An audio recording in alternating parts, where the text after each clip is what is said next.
주말을 맞아 온 가족이 모인 파티에서 나는 남편이 창고에서 형수님과 은밀한 애정 행각을 벌이는 것을 목격했다. 그들을 향해 소리치려던 순간 제부가 내 팔을 잡아 끌었다. 누나, 진정해요. 곧 재미있는 연극이 시작될 거예요. 우리 집안에는 전통이 하나 있다. 아무리 바빠도 분기에 한 번씩은 모든 자식과 손주들이 제주도에 있는 부모님의 별장에 모여야 한다는 것이다. 아버지는 돈은 평생 벌 수 있지만 가족과 함께하는 시간은 유한하다고 늘 말씀하셨다. 연로하신 부모님께는 자식들이 모여 웃고 떠드는 모습을 보는 것이 가장 큰 기쁨이었다. 그리고 이번 주말이 바로 그 특별한 날이었다. 내 이름은 임국화, 올해 30살이고 집안의 장녀다. 위로는 오빠 이명빈이 있고 아래로는 막내 동생 이메린이 있다. 우리는 운 좋게도 유복한 환경에서 태어났다. 부모님은 국내 굴지의 건설그룹인 흥진그룹의 회장 부부셨다. 아버지는 어릴 때부터 우리 3남매에게 자립심을 가르치셨고 덕분에 우리는 소위 금수저임에도 불구하고 각자 노력하여 그룹 내에서 중요한 직책을 맡고 있었다. 나는 푸르게 펼쳐진 정원을 내다보았다. 저녁 햇살이 야자수 사이를 비집고 들어와 잔디밭에 긴 그림자를 드리웠다. 철썩이는 파도 소리가 짭짤한 바다 내음을 실어왔다. 별장 직원들의 아이들이 정원에서 술래잡기를 하며 까르르 웃는 소리가 들려왔다. 부모님은 야외 테라스의 찻상에 앉아 계셨다. 아버지는 여유롭게 신문을 읽고 계셨고 어머니는 정성껏 꽃꽂이를 하고 계셨다. 마음이 녹아내릴 듯 평화로운 풍경이었다. 내 남편 발기주는 수영장 옆에서 오빠와 무언가 이야기를 나누고 있었다. 키가 크고 훤칠한 기준 씨는 언제나 세련된 옷차림에 따뜻한 미소를 띠고 있었다. 그는 아버지 회사 건축설계팀의 수석팀장이었다. 우리는 결혼한 지 3년이 되었지만 늘 연애 시절처럼 뜨거웠다. 기준 씨는 나를 지극정성으로 아꼈다. 내가 마가렛 꽃을 좋아하는 걸 알고는 서울에서 구하기 힘든 그 꽃을 매주 한 다발씩 사와 침실에 꽂아주곤 했다. 그를 볼 때마다 내 마음은 행복과 감사함으로 가득 찼다. 나는 세상에서 가장 운이 좋은 여자라고 생각했다. 오빠 이명빈은 장남답게 차분하고 진중했다. 현재 그룹의 부사장으로 아버지를 대신해 거의 모든 경영 업무를 책임지고 있었다. 오빠의 아내, 즉 나의 형님인 최미연은 아름답고 영리한 여자였다. 미연 형님은 말솜씨가 뛰어나고 사교성이 좋아 집안 대소사를 완벽하게 처리했다. 형님이 시집 온 후로 어머니께는 딸이 하나 더 생긴 것 같았다. 나 역시 형님을 무척 따랐다. 우리는 친자매처럼 가깝게 지내며 모든 비밀을 털어놓았다. 막내 동생 예린이는 집안의 활력소이자 천방지축 막내였다. 작년에 진민준과 결혼했다. 제부인 민준 씨는 우리 집안에서 가장 과묵한 사람이었다. 그는 그룹 법무팀 팀장이었다. 민준 씨는 온순하고 예의 발랐지만 어딘가 모르게 거리감이 느껴졌다. 언제나 속을 알 수 없는 차분함을 유지하고 있었다. 나는 그저 그가 내성적인 성격이라 시끄러운 것을 좋아하지 않을 뿐이라고 생각했다. 그날 저녁 파티는 야외 정원에서 열렸다. 정원 조명이 켜지자 주위가 환상적으로 빛났다. 시원한 바닷바람이 불어왔다. 온 가족이 긴 테이블에 둘러앉아 웃음꽃을 피웠다. 자, 이번 분기도 사업이 순조롭게 끝난 것과 무엇보다 우리 가족이 이렇게 모두 모인 것을 축하하며 건배합시다. 아버지가 붉은 와인잔을 높이 들었다. 아버님 말씀이 맞습니다. 영빈 오빠가 맞장구를 쳤다. 그리고 이 자리를 빌려 좋은 소식을 하나 전하고 싶습니다. 미연이가 임신했습니다. 온 가족이 환호성을 질렀다. 어머니는 눈시울을 붉히며 기뻐하셨다. 아이고, 진짜니? 잘됐다. 정말 잘됐어. 이 어미가 드디어 친손자를 안아보는구나. 나와 예린이는 미연 형님에게 달려가 부둥켜 안았다. 형님, 축하해요. 오빠도 축하해. 미연 형님은 수줍게 웃으며 오빠의 품에 기댔다. 두 사람은 정말 행복해 보였다. 오빠는 아내를 꿀이 뚝뚝 떨어지는 눈빛으로 바라보았다. 누가 봐도 부러워할 만한 사랑이었다. 내 옆에 앉은 기준 씨가 내 허리를 팔로 감싸며 가볍게 안았다. 그는 내 귓가에 대고 속삭였다. 우리도 분발해야지 여보. 나도 오빠처럼 좋은 소식 전하고 싶단 말이야. 나는 얼굴을 붉히며 그의 팔을 툭 쳤다. 쓸데없는 소리 말아요. 파티 분위기는 더할 나위 없이 좋았다. 우리는 곧 태어날 아기에 대해, 미래의 계획에 대해, 그리고 옛 추억에 대해 이야기했다. 나는 이보다 더 큰 행복은 없을 거라고 생각했다. 완벽한 가족, 완벽한 남편. 하지만 나는 틀렸다. 이 따뜻하고 행복한 껍질 바로 아래 나를 집어삼키기 위해 기다리는 역겹고 썩어빠진 진실이 도사리고 있다는 것을 나는 알지 못했다. 완벽해 보였던 이 파티는 내 인생 최악의 악몽의 시작이었다. 그때 행복감에 취해 있던 나는 과묵한 제부 민준 씨의 이상한 눈빛을 눈치채지 못했다. 그는 기준 씨와 미연 형님을 바라보고 있었다. 아주 짧은 순간이었지만 칼날처럼 날카로운 시선이었다. 파티는 밤늦게까지 이어졌다. 다들 기분 좋게 취했지만 분위기는 여전히 화기애애했다. 연로하신 부모님은 먼저 방으로 들어가셨다. 우리 남매들은 거실에서 카드게임으로 2차를 하기로 했다. 아차! 기준 씨가 갑자기 이마를 쳤다. 와인이 다 떨어졌네.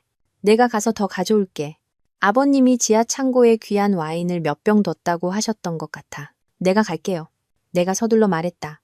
가만히 앉아 있어. 기준 씨가 웃으며 내 코를 살짝 꼬집었다. 오늘 당신은 공주님이야. 다들하고 재밌게 놀고 있어. 금방 다녀올게. 그는 내 이마에 가볍게 입을 맞추고 일어섰다. 나는 그의 뒷모습을 바라보며 다시 한번 달콤한 감정에 젖었다. 내 남편은 언제나 이렇게 자상했다. 영빈 오빠와 미연 형님도 임신한 형님은 일찍 쉬어야 한다는 이유로 먼저 방으로 들어갔다. 예린이와 민준 씨는 카드패를 두고 옥신각신하고 있었다. 나는 15분쯤 더 앉아있다가 문득 불안한 마음이 들었다. 지하 창고는 꽤 어둡고 잡동사니가 많았다. 술에 취한 기준 씨가 발을 헛디뎌 넘어지기라도 할까봐 걱정됐다.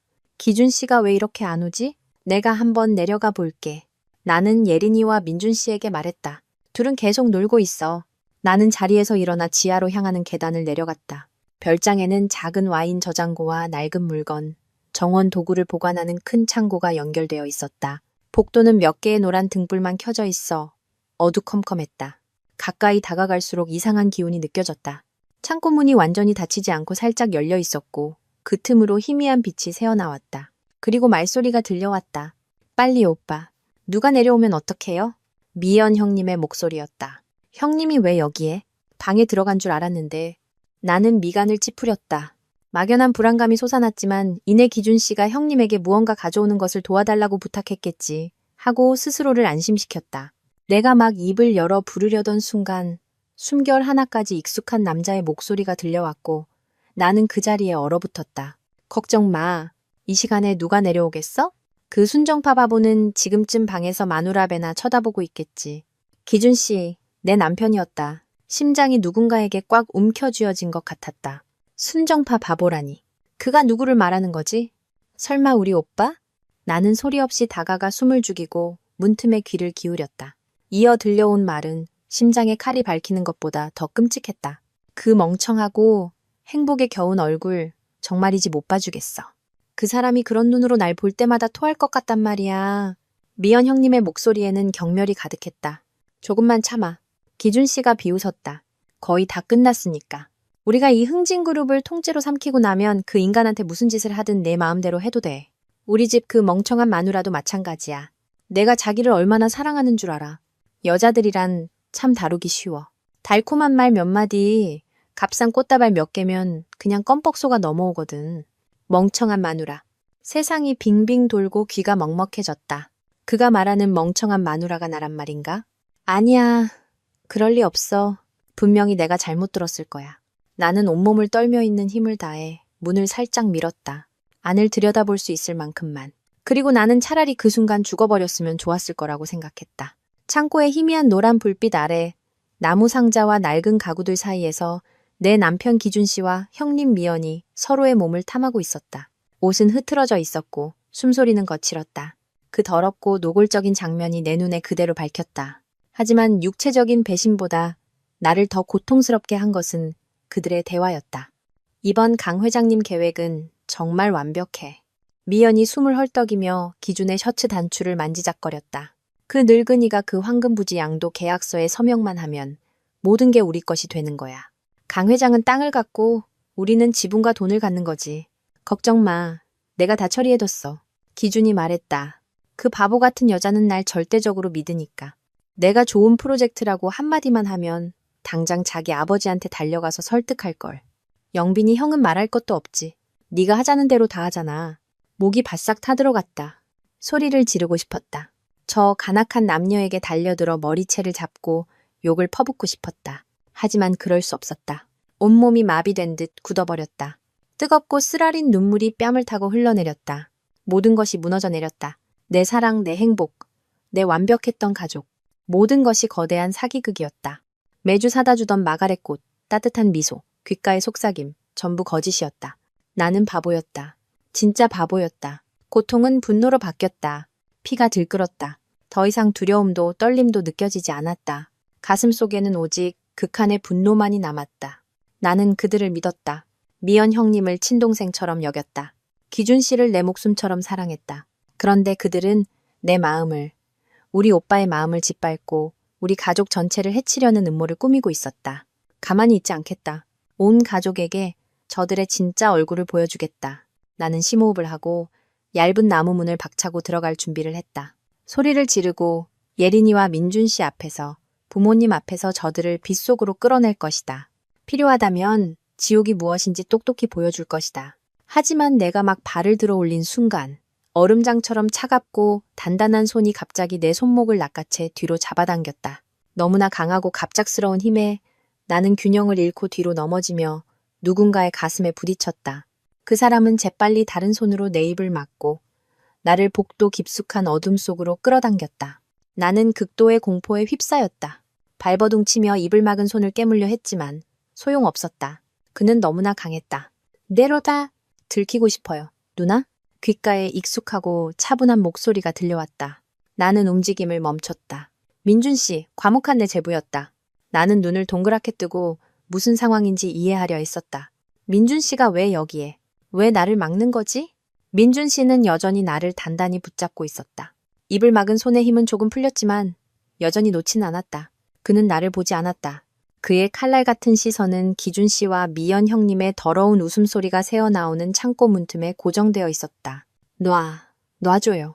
나는 민준 씨의 손틈으로 겨우 웅얼거렸다. 눈물이 쉴 새 없이 흘렀다. 못 봤어요? 저들, 기준 씨랑 미연 형님이. 봤습니다.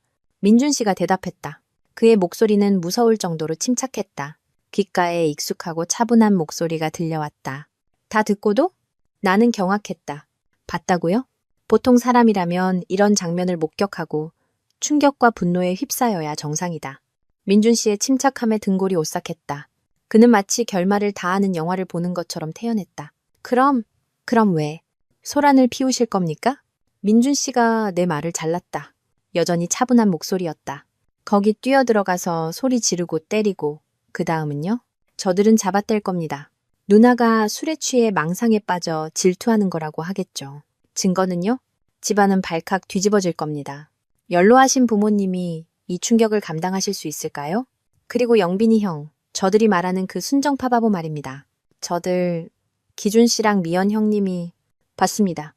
민준 씨의 말 한마디 한마디가 불타는 내 분노에 찬물을 끼얹는 것 같았다. 나는 할 말을 잃었다. 그렇다. 내게 무슨 증거가 있단 말인가? 내 말뿐이었다. 나는 혼란 속에서 아무 생각도 하지 못했다. 나는 발버둥을 멈췄다. 민준 씨는 천천히 내 입에서 손을 뗐지만 여전히 내 팔은 단단히 붙잡은 채 어두운 벽감 속으로 나를 더 깊이 끌어당겼다. 언제부터 알고 있었어요? 나는 떨리는 목소리로 물었다. 민준 씨는 잠시 침묵했다.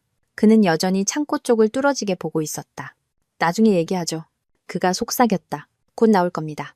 그의 말대로 몇 분 후 미연 형님의 재촉하는 목소리가 들렸다. 이제 그만 가봐야겠어요. 영빈 씨가 깨서 내가 없는 걸 알면 찾으러 다닐지도 몰라요. 그래, 먼저 올라가. 난 와인 찾는 척 좀 하다가 뒤따라 올라갈게. 자기 역할 잊지 말고. 기준이 당부했다.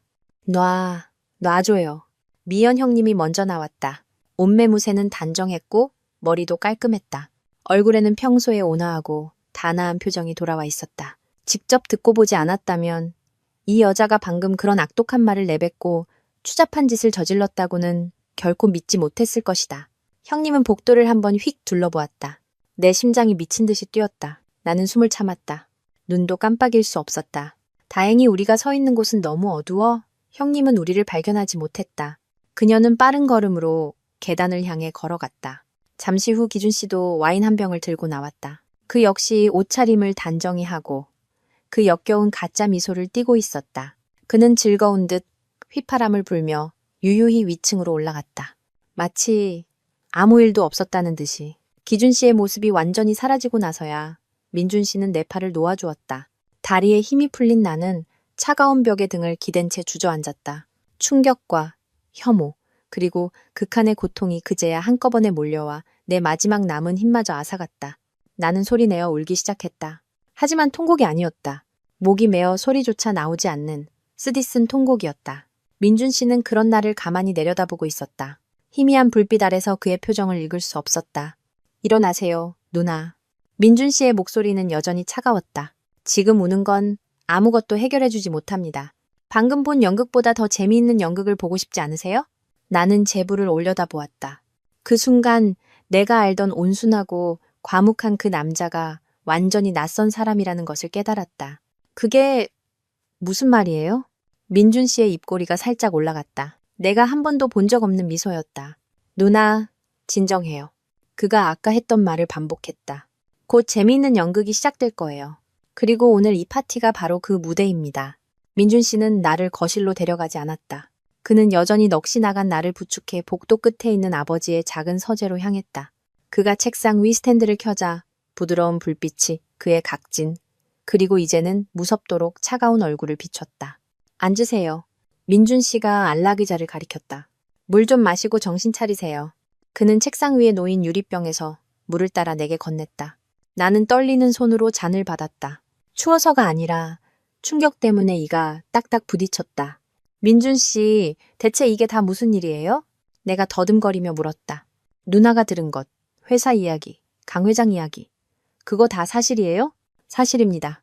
민준 씨가 간결하게 답했다. 그는 앉지 않고 팔짱을 낀 채 내 맞은편 책장에 기댔다. 누나 남편이 누나에게 바치는 사랑이나 형수님이 보여주는 친밀함보다 훨씬 더 사실이죠. 그의 말은 내 심장을 아프게 찔렀지만 나는 그것이 내가 받아들여야 할 잔인한 현실임을 알았다. 어떻게 당신이 그걸 알아요? 오래전부터 알고 있었습니다. 민준 씨가 말했다. 저와 예린이가 결혼하기 전부터요. 나는 놀라 눈을 동그랗게 떴다. 오래전부터요? 그런데 왜 말하지 않았어요? 왜 가만히 있었어요? 민준 씨가 옅은 미소를 지었다. 말하면요? 누나가 믿었을까요? 아니면 자기 예쁜 아내에게 푹 빠진 영빈이 형이 믿었을까요? 증거도 없이 저 같은 외부 사람의 말이 누나의 남편이나 형의 임신한 아내보다 더 설득력이 있었을까요? 나는 또다시 할 말을 잃었다. 그의 말이 맞았다. 증거도 없이 나섰다가는 긁어 부스럼만 만들었을 것이다. 그럼 강 회장이라는 사람은 대남그룹의 강태하 회장. 우리 회사 라이벌 말이에요? 정확합니다. 민준 씨가 고개를 끄덕였다. 발기준과 최미연은 그저 장기판의 졸에 불과합니다. 이 모든 것의 배후에서 흥진그룹을 통째로 삼키려는 자는 바로 그 늙은 여우입니다. 머리가 어지러웠다. 모든 것이 내 상상을 초월했다. 불륜만으로도 끔찍한데 회사 재산을 빼돌리려는 거대한 음모까지 얽혀 있었다.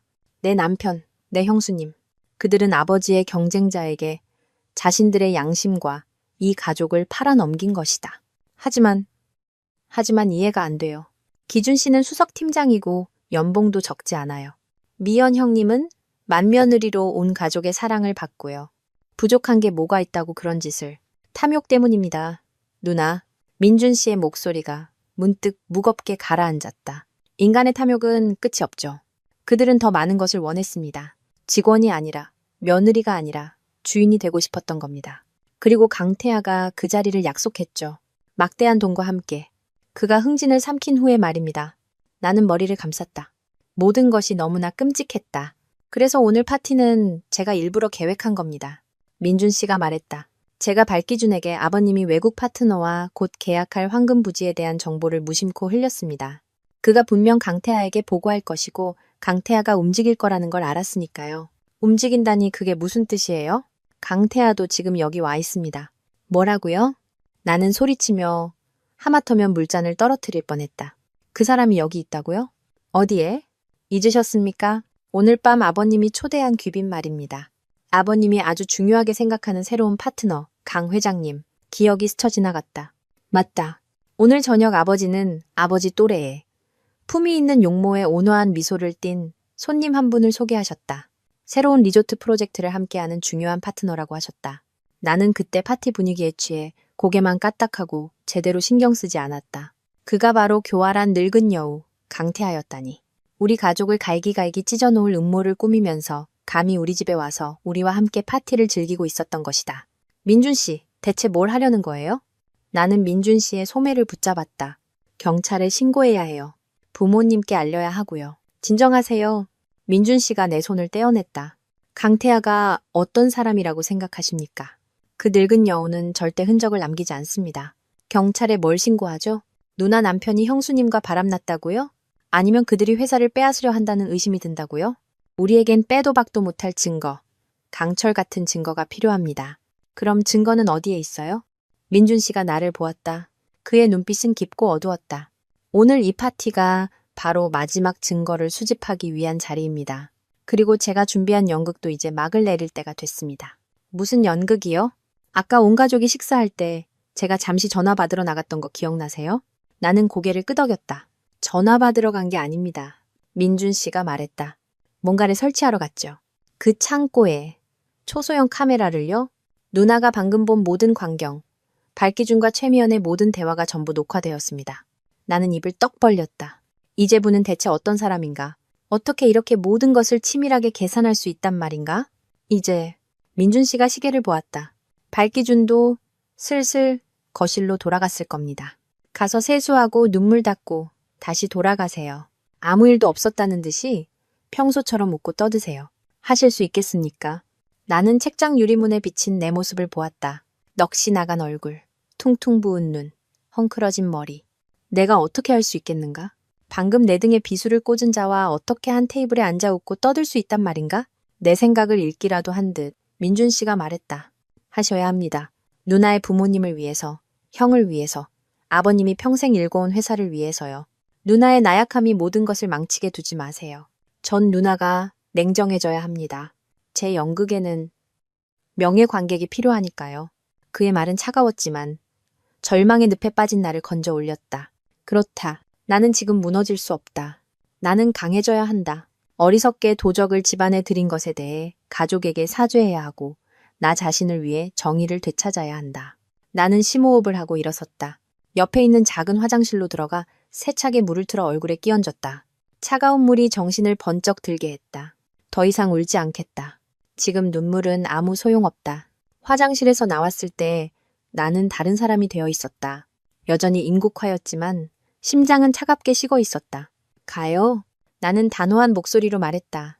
당신 연극이 얼마나 대단한지 나도 한번 보고 싶네요. 민준 씨가 나를 보았다.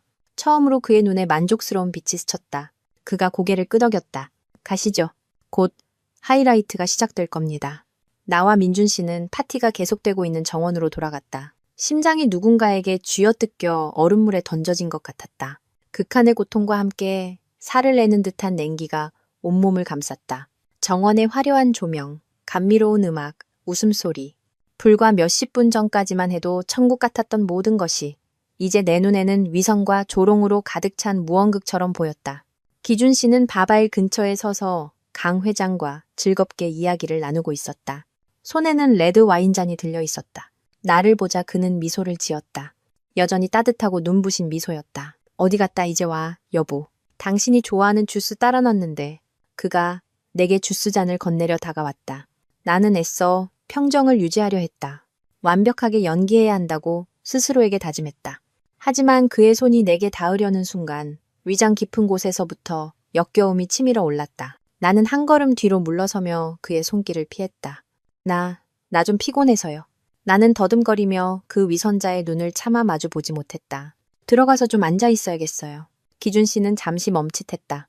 그의 눈에 스치는 놀라움을 나는 놓치지 않았다. 하지만 그는 이내 표정을 감췄다. 왜 그래? 안색이 안 좋네. 방에 데려다 줄까? 됐어요. 나는 생각보다 날카롭게 소리쳤다. 기준 씨와 강 회장이 동시에 나를 쳐다봤다. 내가 너무 과민하게 반응했다는 걸 깨달았다. 나는 서둘러 수습했다. 아니, 그럴 필요 없다고요. 그냥 좀 앉아있으면 괜찮아질 거예요. 손님 접대나 계속해요. 나는 등을 돌려 예린이가 여전히 카드놀이에 빠져있는 테이블로 향했다. 의자에 털썩 주저앉아 떨리는 것을 멈추기 위해 두 손을 깍지 껴 꽉 잡았다. 손톱이 살을 파고들었다. 민준 씨도 유유히 걸어왔다.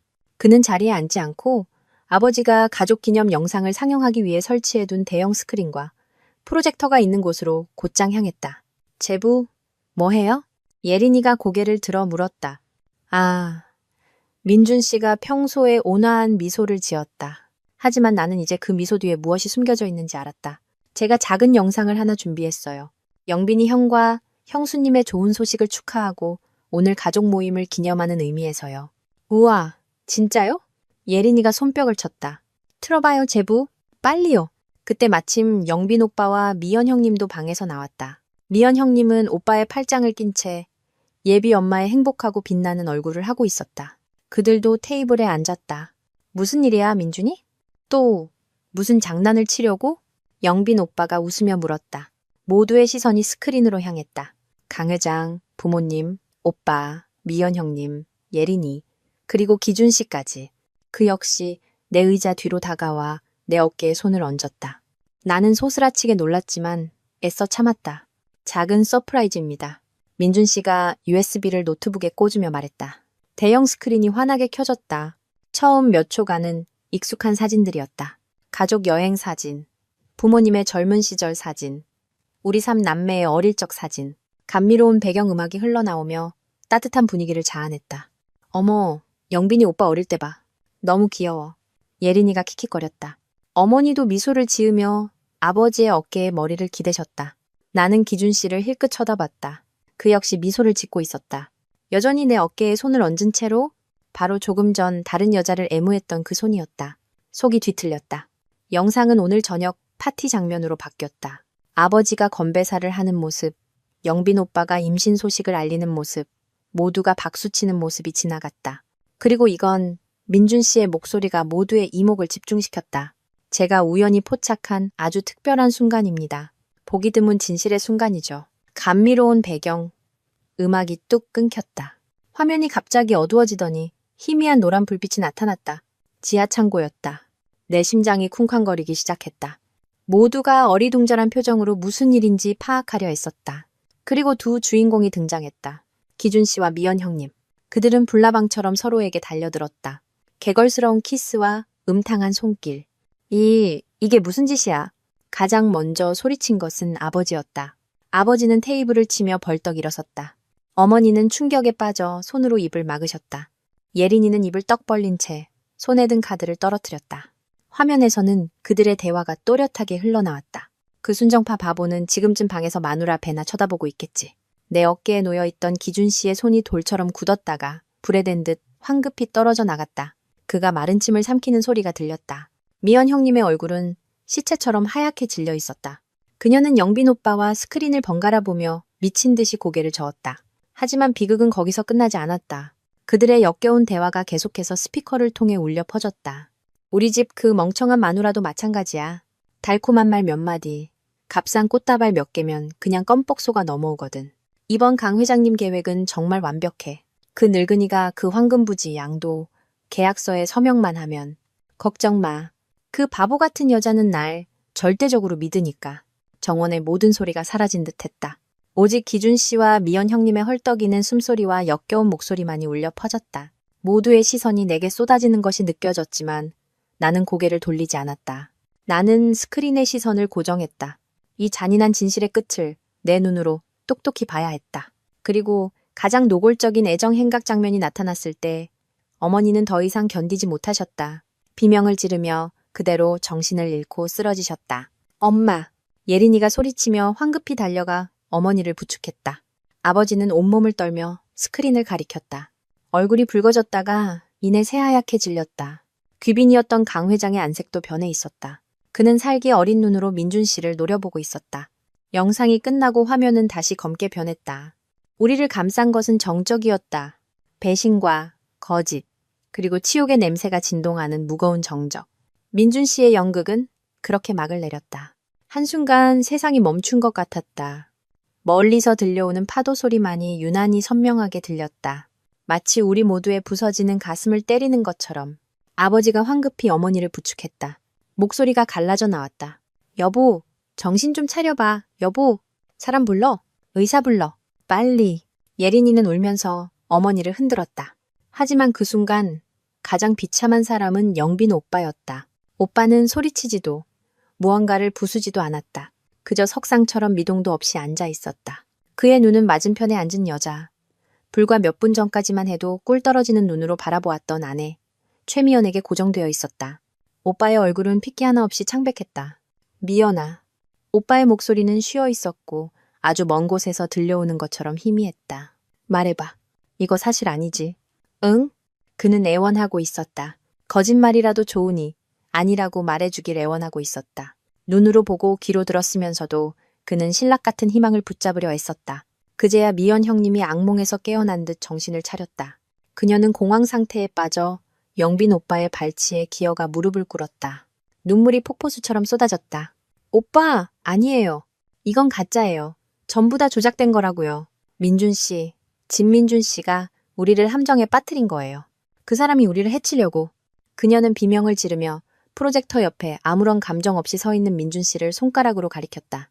기준 씨도 황급히 변명하기 시작했다. 그는 테이블을 돌아 내 앞으로 달려와 내 손을 잡으려 했다. 쿠카 씨, 날 믿어줘. 제발 날 믿어야 해. 저 진민준, 저 자식이 나한테 무슨 억하심정이 있는지 이런 짓을 꾸민 거야. 나하고 형수님은 정말 결백해. 결백? 그 단어가 그의 입에서 나오는 순간 구역질이 났다.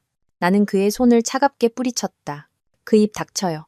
나는 으르렁거렸다. 감히 결백이라는 말을 입에 담아? 자기 자신이 역겹지도 않아요? 내 얼음장 같은 눈빛, 숨기지 않는 경멸의 기준 씨는 마침내 이 멍청한 마누라가 더 이상 자신을 믿지 않는다는 것을 깨달았다. 그는 비틀거리며 뒤로 물러섰다. 잿빛 얼굴이었다.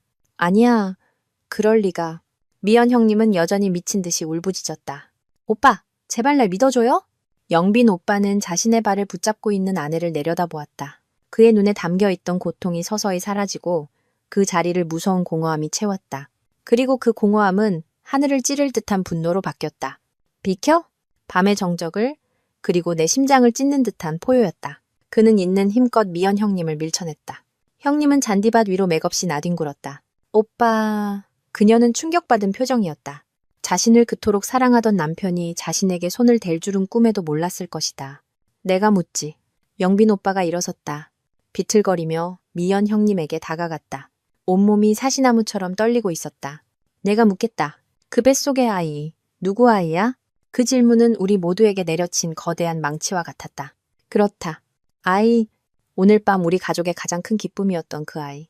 아버지의 품에서 겨우 정신을 차리셨던 어머니는 그 말을 듣고 다시 통곡하기 시작하셨다. 세상에 우리 집안이 무슨 죄를 지었기에. 미연 형님은 몸이 굳었고 안색이 흑빛으로 변했다. 그녀는 대답하지 않고 고개를 숙인 채 떨기만 했다. 하지만 그 침묵이야말로 가장 명백한 대답이었다. 이런 씨발. 영빈 오빠가 울부짖었다. 고통은 광기로 변했다. 그는 미연 형님을 때리지 않았다.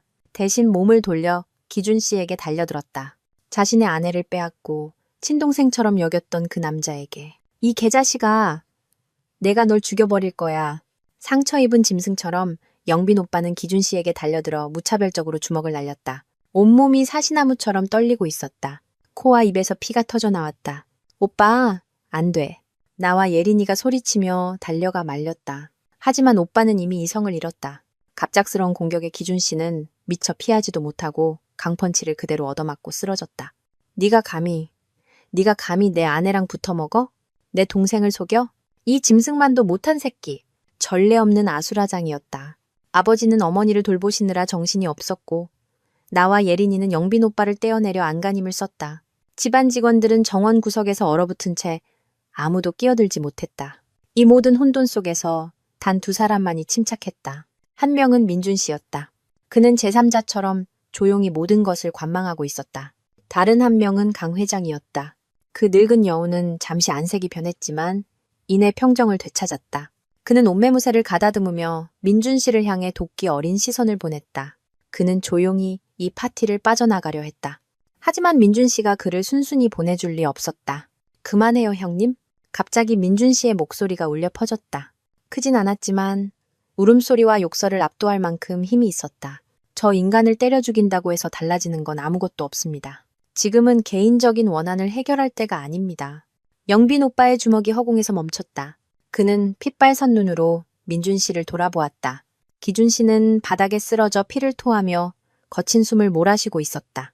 민준 씨가 정원 중앙으로 걸어 나왔다. 그의 차가운 시선이 기준 씨와 미연 형님을 훑고 자리를 뜨려던 귀빈에게 멈췄다. 강태하 회장님, 민준 씨가 불렀다. 파티가 아직 끝나지도 않았는데 어딜 그리 급히 가십니까? 아버지와 영빈 오빠를 포함한 모든 사람이 강 회장을 쳐다보았다. 귀비는 움찔하며 걸음을 멈췄다. 자네, 무슨 소리를 하는 건가? 그는 놀란 척했다. 임 회장님 댁에 이런 불미스러운 일이 생겼는데 손님인 내가 계속 있는 것도 예의가 아니지. 먼저 실례하겠네. 그는 아버지를 향해 돌아섰다. 유감입니다. 임 회장님. 정말 생각지도 못한 일이. 그럼 이만. 그가 몸을 돌려 다시 걸어가려 했다. 내가 가도 좋다고 했습니까? 민준 씨의 목소리가 다시 울렸다. 이번엔 칼날처럼 날카로웠다. 강태하 회장님, 연기력이 참 대단하시군요. 하지만 멍청한 마누라와 순정파 바보의 정체가 드러났으니 이제 배후 조종자께서도 관객에게 인사 한번 하셔야죠. 강 회장은 그 자리에 얼어붙었다. 그는 천천히 돌아섰다. 평온했던 얼굴은 사라지고 숨기지 않는 분노가 그 자리를 채웠다. 진민준 팀장, 맞나? 흥진그룹 법무팀장. 말 조심하게. 날 모함하면 명예훼손으로 고소할 수 있네. 명예훼손? 민준 씨가 비웃었다. 그 미소에 나는 등골이 서늘해졌다. 그는 프로젝터로 돌아갔다. 전 빈말로 떠드는 습관이 없어서요. 민준 씨가 마우스를 클릭하자 스크린이 다시 켜졌다. 이번엔 영상이 아니라 수많은 문서들이었다. 첫 번째는 은행 계좌 거래 내역이었다. 이건 스위스 은행 계좌입니다. 민준 씨의 목소리가 단호하게 울려 퍼졌다. 계좌주는 발기준. 그리고 이건 최미연의 계좌입니다. 이 두 계좌는 지난 6개월간 케이맨 제도에 있는 유령 회사로부터 정기적으로 거액의 자금을 송금받았습니다. 그리고 공교롭게도 그 회사의 소유주는 바로 당신입니다. 강태하 회장님. 바닥에 주저앉아 있던 기준 씨와 미연 형님의 얼굴이 잿빛으로 변했다. 아버지는 눈을 크게 뜨셨다. 아버님, 아직 끝이 아닙니다. 민준 씨가 지극히 자연스럽게 아버지를 아버님이라 불렀다. 내부 첩자가 있으면 지시하는 자도 있어야죠. 민준 씨가 다시 마우스를 클릭했다. 이번엔 녹음 파일이었다. 그 영빈이란 놈을 유혹해서 절대적인 신뢰를 얻어내. 그리고 발기준, 너는 그 임국화라는 여자의 환심을 사서 임 회장이 그 계약서에 사인하게 만들어. 일이 끝나면 그 돈은 전부 너희들 거야. 음성 변조가 약간 되어 있었지만 녹음 파일 속 목소리는 누가 들어도 강 회장의 것이었다. 이런 천하의 악독한 놈. 아버지가 포효했다. 이번엔 아버지가 이성을 잃고 강 회장에게 달려들려 했다. 하지만 민준 씨가 아버지를 막았다. 아버님, 진정하세요. 저런 놈에게 손을 대실 가치도 없습니다. 강 회장은 이제 더 이상 발뺌할 수 없다는 것을 깨달았다. 그는 연기를 멈췄다. 그의 얼굴이 증오로 일그러졌다. 어린 놈이, 그는 민준 씨를 노려보며 씩씩거렸다. 넌 대체 누구냐? 어떻게 이런 것들을 손에 넣었지? 내가 누군지는 알 필요 없습니다. 민준 씨가 맞받아쳤다. 당신은 이것만 알면 됩니다. 돈과 미인계를 이용해 내부자를 매수하고 가족 스캔들을 일으켜 흥진그룹 내부를 혼란에 빠뜨린 후 그 틈을 타 황금부지와 그룹 전체를 집어삼키려던 당신의 완벽한 계획은 이제 끝났다는 것. 네, 이놈. 강 회장은 분노에 몸을 떨었다. 그는 자신의 오랜 계획이 한 번도 눈여겨보지 않았던 애송이 사위 하나 때문에 망가졌다는 것을 믿을 수 없었다. 고작 이런 것들로 날 무너뜨릴 수 있을 것 같나? 아직 세상 물정 모르는군. 이 증거만으로는 당신 같은 늙은 여우를 쓰러뜨리기 부족할 수도 있겠죠. 민준 씨가 고개를 끄덕였다. 하지만 다른 죄는 어떨까요? 민준 씨가 강 회장의 눈을 똑바로 쳐다보았다. 그의 눈에 내가 한 번도 본 적 없는 불타는 증오가 이글거렸다. 강 회장님, 25년 전 사고를 기억하십니까? 당신의 옛 동업자였던 진광호 사장 부부의 사고 말입니다. 진광호라는 이름을 듣자 강 회장은 소스라치게 놀랐다. 그는 한 걸음 뒤로 물러섰다. 그의 눈에 명백한 공포가 어렸다. 너 무슨 헛소리야? 난 몰라. 모르는 겁니까? 모르는 척 하는 겁니까? 민준 씨의 목소리가 얼음장처럼 차가워졌다. 당신은 그들을 속여 파산하게 만들고 입을 막기 위해 교통사고를 위장해 살해했죠. 모든 게 잊혔다고 생각했습니까? 너 대체 정체가 뭐야? 강 회장이 소리쳤다. 민준 씨가 그를 보며 비웃었다. 성이 진진 씨고 이름에 민민자가 들어갑니다. 아직도 모르시겠습니까? 강 회장은 경악했다. 그는 입을 떡 벌린 채 더듬거렸다. 아니야, 그럴 리가 없어. 그 꼬마는 죽었을 텐데 당신이 말하려던 걸 제가 대신 말해드리죠. 민준 씨가 말했다. 유감스럽게도 전 아직 살아 있습니다. 오늘 이 날을 위해 내 부모님의 정의를 되찾기 위해 살아남았습니다. 우리 가족은 모두 그 자리에 얼어붙었다. 민준 씨의 아내인 예린이조차 충격에 빠진 얼굴이었다. 오빠, 무슨 말이야? 이것이 진짜 비밀이었다. 모든 사건의 근원이었다. 나의 온순했던 제부가 실은 가슴속에 피맺힌 원한을 품고 있었던 것이다. 공기가 무겁게 내려앉았다. 부모님 영빈 오빠, 예린이, 그리고 나까지. 우리 모두는 방금 들은 말을 소화할 수 없었다. 내 제부, 예린이의 남편이 아버지가 그토록 안타까워하며 종종 언급하시던 옛 친구이자 동업자 진광호 사장의 아들이었다니. 극도의 공황 상태에 빠졌던 강 회장은 노련한 악당답게 이내 평정을 되찾으려 했었다. 그는 비웃음을 터뜨렸다. 그 꼬마 자식이 너였군. 대단하구나. 정말 대단해. 그 긴 세월을 숨어 지내다 임씨 집안의 사위로 들어와? 전부 나한테 복수하기 위해서였나? 그렇습니다. 민준 씨의 목소리에는 한치의 흔들림도 없었다. 하지만 당신은 틀렸습니다. 내가 흥진에 들어온 건 당신에게 복수하기 위함만이 아닙니다. 이들을 내 아내의 가족을 지키기 위해서이기도 합니다. 당신의 본성은 절대 변하지 않을 거란 걸 알았으니까요. 당신의 다음 먹잇감은 옛날 우리 부모님처럼 당신을 믿었던 사람들이 될 테니까. 민준 씨가 아버지를 향해 돌아섰다. 아버님, 강태아가 왜 흥진을 노렸는지 아십니까? 흥진이 바로 아버님과 제 아버지가 함께 일했던 동업자 그룹의 마지막 남은 회사이기 때문입니다. 그는 자신의 과거를 모두 지워버리고 싶었던 겁니다. 아버지는 망연자실한 표정으로 의자 팔걸이를 붙잡았다. 온몸이 떨리고 있었다. 그는 원수를 귀빈으로 대접하고 있었던 것이다. 고작 뜬구름 잡는 소리 몇 마디로 날 범인으로 몰 셈이냐? 강 회장이 으르렁거렸다. 증거는 어디에 있지? 25년 전 사고는 이미 종결된 사건이야. 네게 무슨 증거가 있나? 증거요? 민준 씨가 비웃었다. 내가 25년을 기다린 게 고작 당신과 말싸움이나 하려고 했을 것 같습니까? 바로 그때 별장 정문에서부터 환한 헤드라이트 불빛이 정원을 휩쓸었다. 요란한 경찰 사이렌 소리가 울려 퍼졌다. 정문이 열리고 경찰 제복을 입은 경찰관들과 사복 차림의 중년 남성 한 명이 신속하게 들어왔다. 모두 움직이지 마시오. 강 회장과 그의 경호원들은 얼어붙었다. 기준 씨와 미연 형님은 핏기 하나 없는 얼굴로 몸을 움츠렸다. 사복 차림의 중년 남성이 민준 씨 앞으로 걸어왔다. 자네가 보낸 자료 아주 시기적절하게 잘 받았네. 그러고는 강 회장에게로 돌아섰다. 신분증을 꺼내 보이며 말했다. 강태아 씨, 저는 경찰청 금융범죄수사대 팀장 이지훈입니다. 사기 및 횡령, 시장 교란 혐의, 그리고 25년 전살인 교사 혐의로 당신을 긴급 체포합니다. 뭐라고? 강 회장이 소리쳤다. 무슨 근거로? 고작 이 자식 말만 듣고? 이것을 근거로 합니다. 이지훈 팀장이 서류 뭉치를 들어보였다. 당신이 유령 회사를 통해 돈 세탁한 증거, 공무원에게 뇌물을 건넨 증거, 그리고 가장 중요한 것, 우리는 당신의 옛 운전기사를 찾았습니다. 그가 모든 것을 자백했습니다. 당신이 직접 진광호 사장 부부의 차브레이크 선을 자르라고 지시했다고 말입니다. 그 말을 듣자 오만하고 교활했던 강태아 회장은 마침내 무너져 내렸다. 그는 비틀거리다 무릎을 꿇었다. 아니야, 그럴 리 없어. 그 운전기사 놈, 내가 거액을 줘서 해외로 도피시켰는데, 하지만 그는 돌아왔습니다. 민준 씨가 말을 이었다. 하늘의 그물은 성그러 보여도 결코 놓치는 법이 없죠. 강 회장님. 경찰관 2명이 다가와 그의 손에 수갑을 채웠다.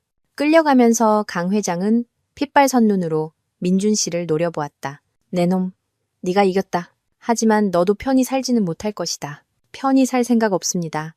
민준 씨가 답했다. 난 오직 정의를 원했을 뿐입니다. 강 회장이 끌려간 후 이지훈 팀장은 기준 씨와 미연 형님에게 다가갔다. 두 사람도 사기 횡령 공범 혐의로 임해 동행을 요구합니다. 경찰서까지 같이 가주시죠. 미연 형님은 울며 애원했다. 안 돼요. 전 임신 중이에요. 전 못 가요. 법이 그 정상을 참작할 겁니다. 경찰관이 차갑게 말하며 그녀의 손에 수갑을 채웠다. 기준 씨는 아무 말도 하지 않았다. 그는 순순히 일어나 손을 내밀었다. 하지만 끌려가기 전 그는 나를 돌아보았다. 그의 눈에는 더 이상 거짓이 아닌 절망과 수치심, 그리고 아마도 뒤늦은 후회가 담겨 있었다. 그는 내게 무언가 말하려 했지만 나는 고개를 돌려버렸다. 다시는 그 얼굴을 보고 싶지 않았다. 모든 것이 너무나 빠르고 갑작스럽게 일어났다. 즐거워야 할 가족 파티는 비극으로 끝났다. 집안의 귀한 손님이었던 세 사람, 2명의 사위와 1명의 며느리가 모두 수갑을 찬 채 끌려갔다. 정원은 다시 무서운 정적에 휩싸였다. 산산조각 난 믿음의 폐허 속에 우리 가족만이 망연자실하게 서 있었다. 아버지는 의자에 털썩 주저앉았다. 하룻밤 사이에 10년은 늙어버린 듯했다. 어머니는 예린이의 품에서 계속 울고 계셨다. 영빈 오빠는 수영장 쪽을 바라보며 서 있었다. 그의 뒷모습은 너무나 외롭고 부서져 보였다. 그리고 나는 텅 빈 마음으로 그 자리에 서 있었다. 폭풍은 모든 쓰레기를 휩쓸고 지나갔지만 내 마음속에는 황량한 전쟁터만을 남겼다. 나는 이 모든 것을 연출한 사람, 내 제부 민준 씨를 바라보았다. 그는 부모님의 원수를 갚고 정의를 되찾았다. 하지만 우리 가족, 나의 행복은 대체 누가 돌려줄 것인가? 그 운명의 밤으로부터 사흘이 흘렀다. 제주도의 별장은 이제 얼음동굴처럼 차갑고 적막했다. 웃음소리도 화기애애한 분위기도 사라졌다.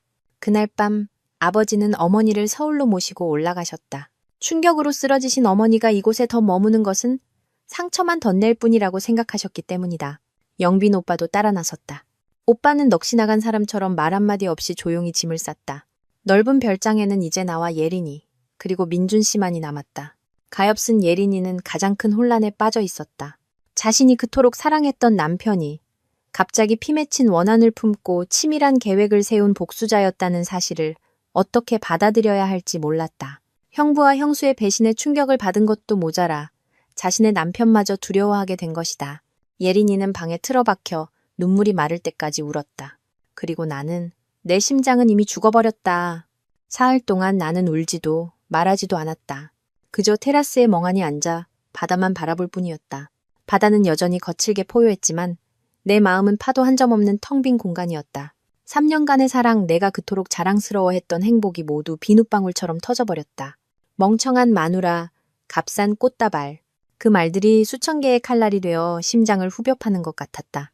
나흘째 되던 아침, 나는 자리에서 일어났다. 이렇게 무너져 있을 수만은 없었다. 내게는 부모님과 오빠, 그리고 우리 가족의 사업이 남아있었다. 그리고 다시 시작하기 전에 마지막으로 해야 할 일이 있었다. 발기준을 마주하는 것. 나는 차를 몰아 서울로 향했다. 집이 아닌 구치소였다. 이지훈 팀장의 도움으로 기준 씨와의 특별 면회를 주선할 수 있었다. 차가운 면회실에 들어섰을 때 내 마음은 이상할 정도로 평온했다. 잠시 후 기준 씨가 들어왔다. 나는 하마터면 그를 알아보지 못할 뻔했다. 더 이상 세련된 수석 팀장의 모습은 온데간데 없었다. 그는 헐렁한 수의를 입고 있었고 머리는 헝클어지고 수염은 덥수룩했다. 얼굴은 수척하고 잿빛이었으며 영빈 오빠에게 맞은 멍 자국이 뺨에 선명했다. 나를 보자 그는 경악했다. 그러고는 물에 빠진 사람이 지푸라기라도 잡는 심정으로 유리벽으로 달려들어 양손을 짚었다. 국화씨? 국화씨, 나 보러 와줬구나. 아직 날 믿는 거지? 그렇다고 말해줘, 제발. 나는 그를 담담히 바라보았다. 나는 수화기를 들고 그에게도 들라는 신호를 보냈다. 발기준 씨. 수화기를 통해 들려오는 내 목소리는 감정 없이 메마르고 차가웠다. 딱 한 가지만 물어볼게요. 왜 그랬어요?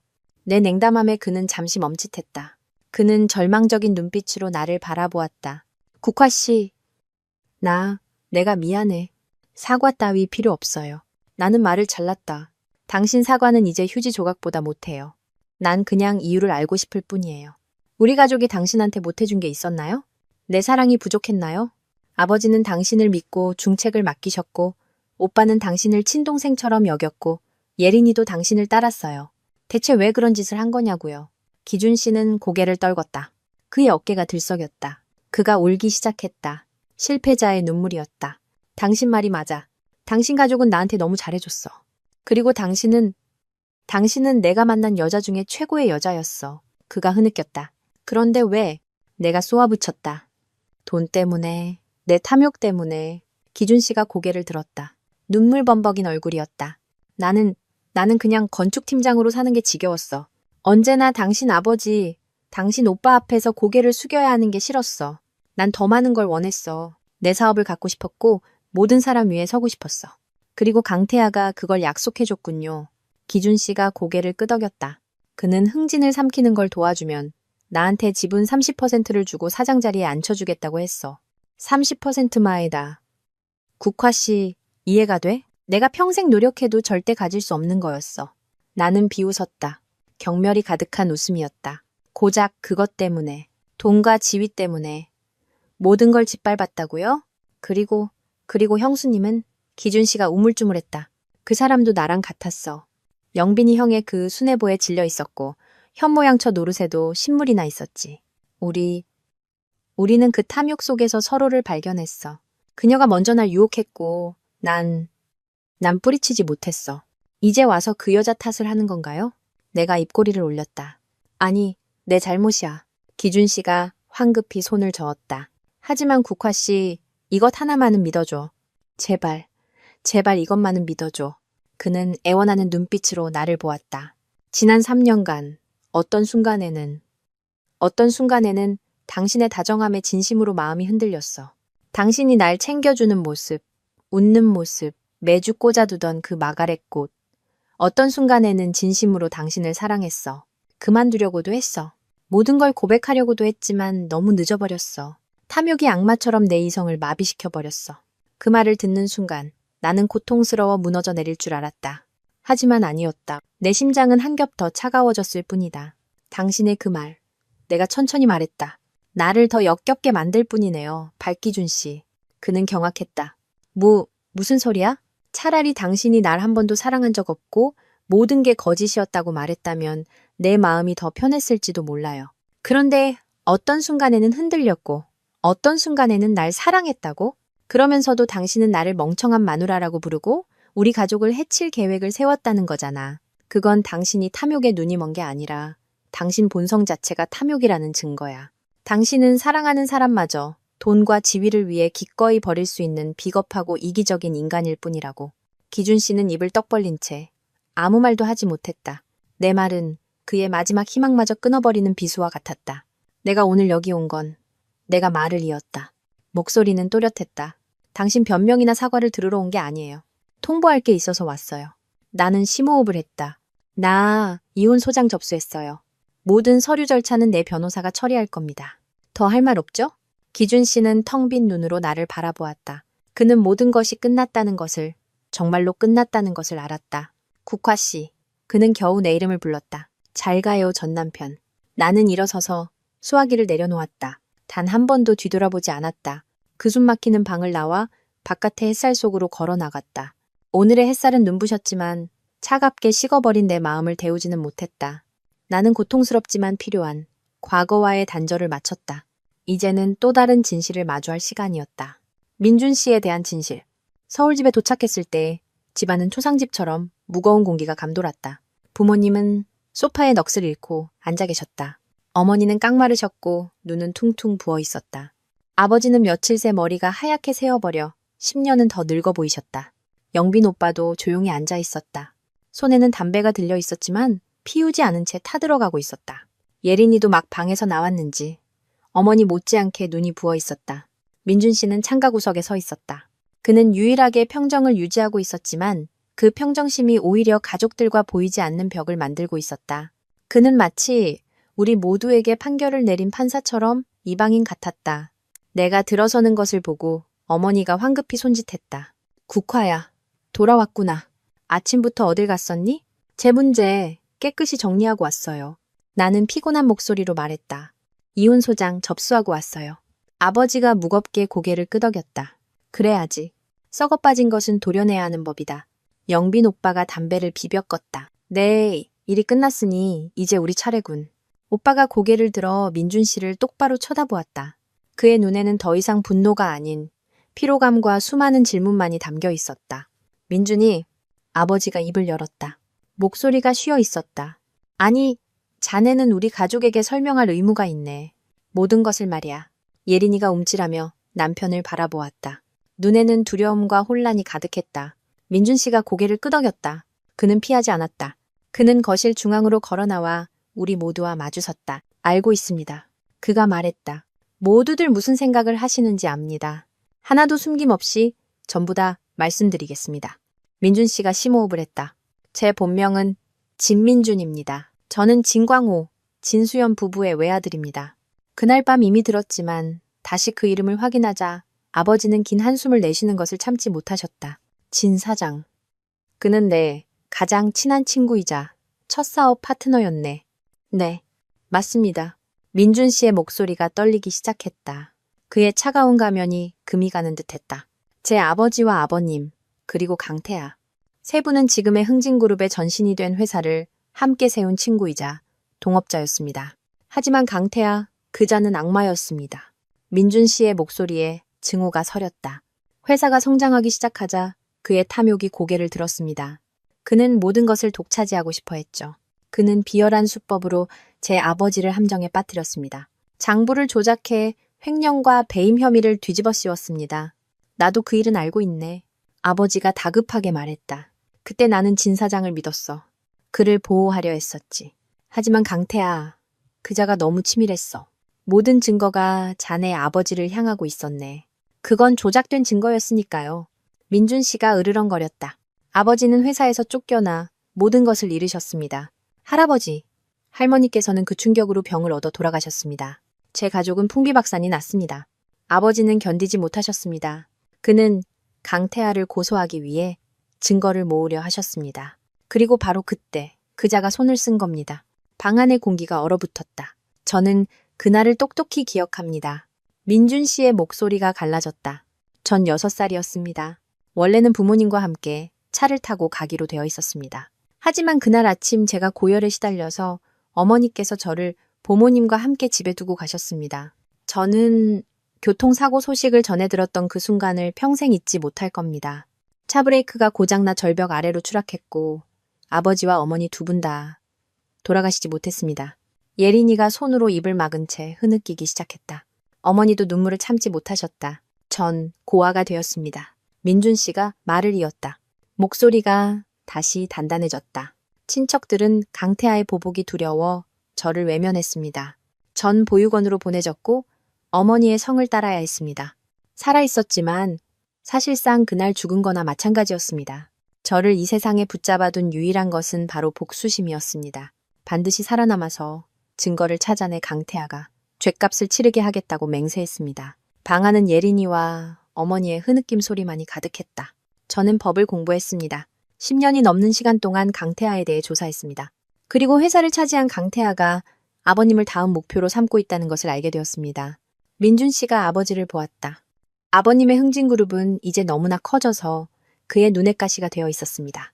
그는 흥진마저 삼켜버리고 자신의 과거를 아는 마지막 사람을 제거하고 싶었던 겁니다.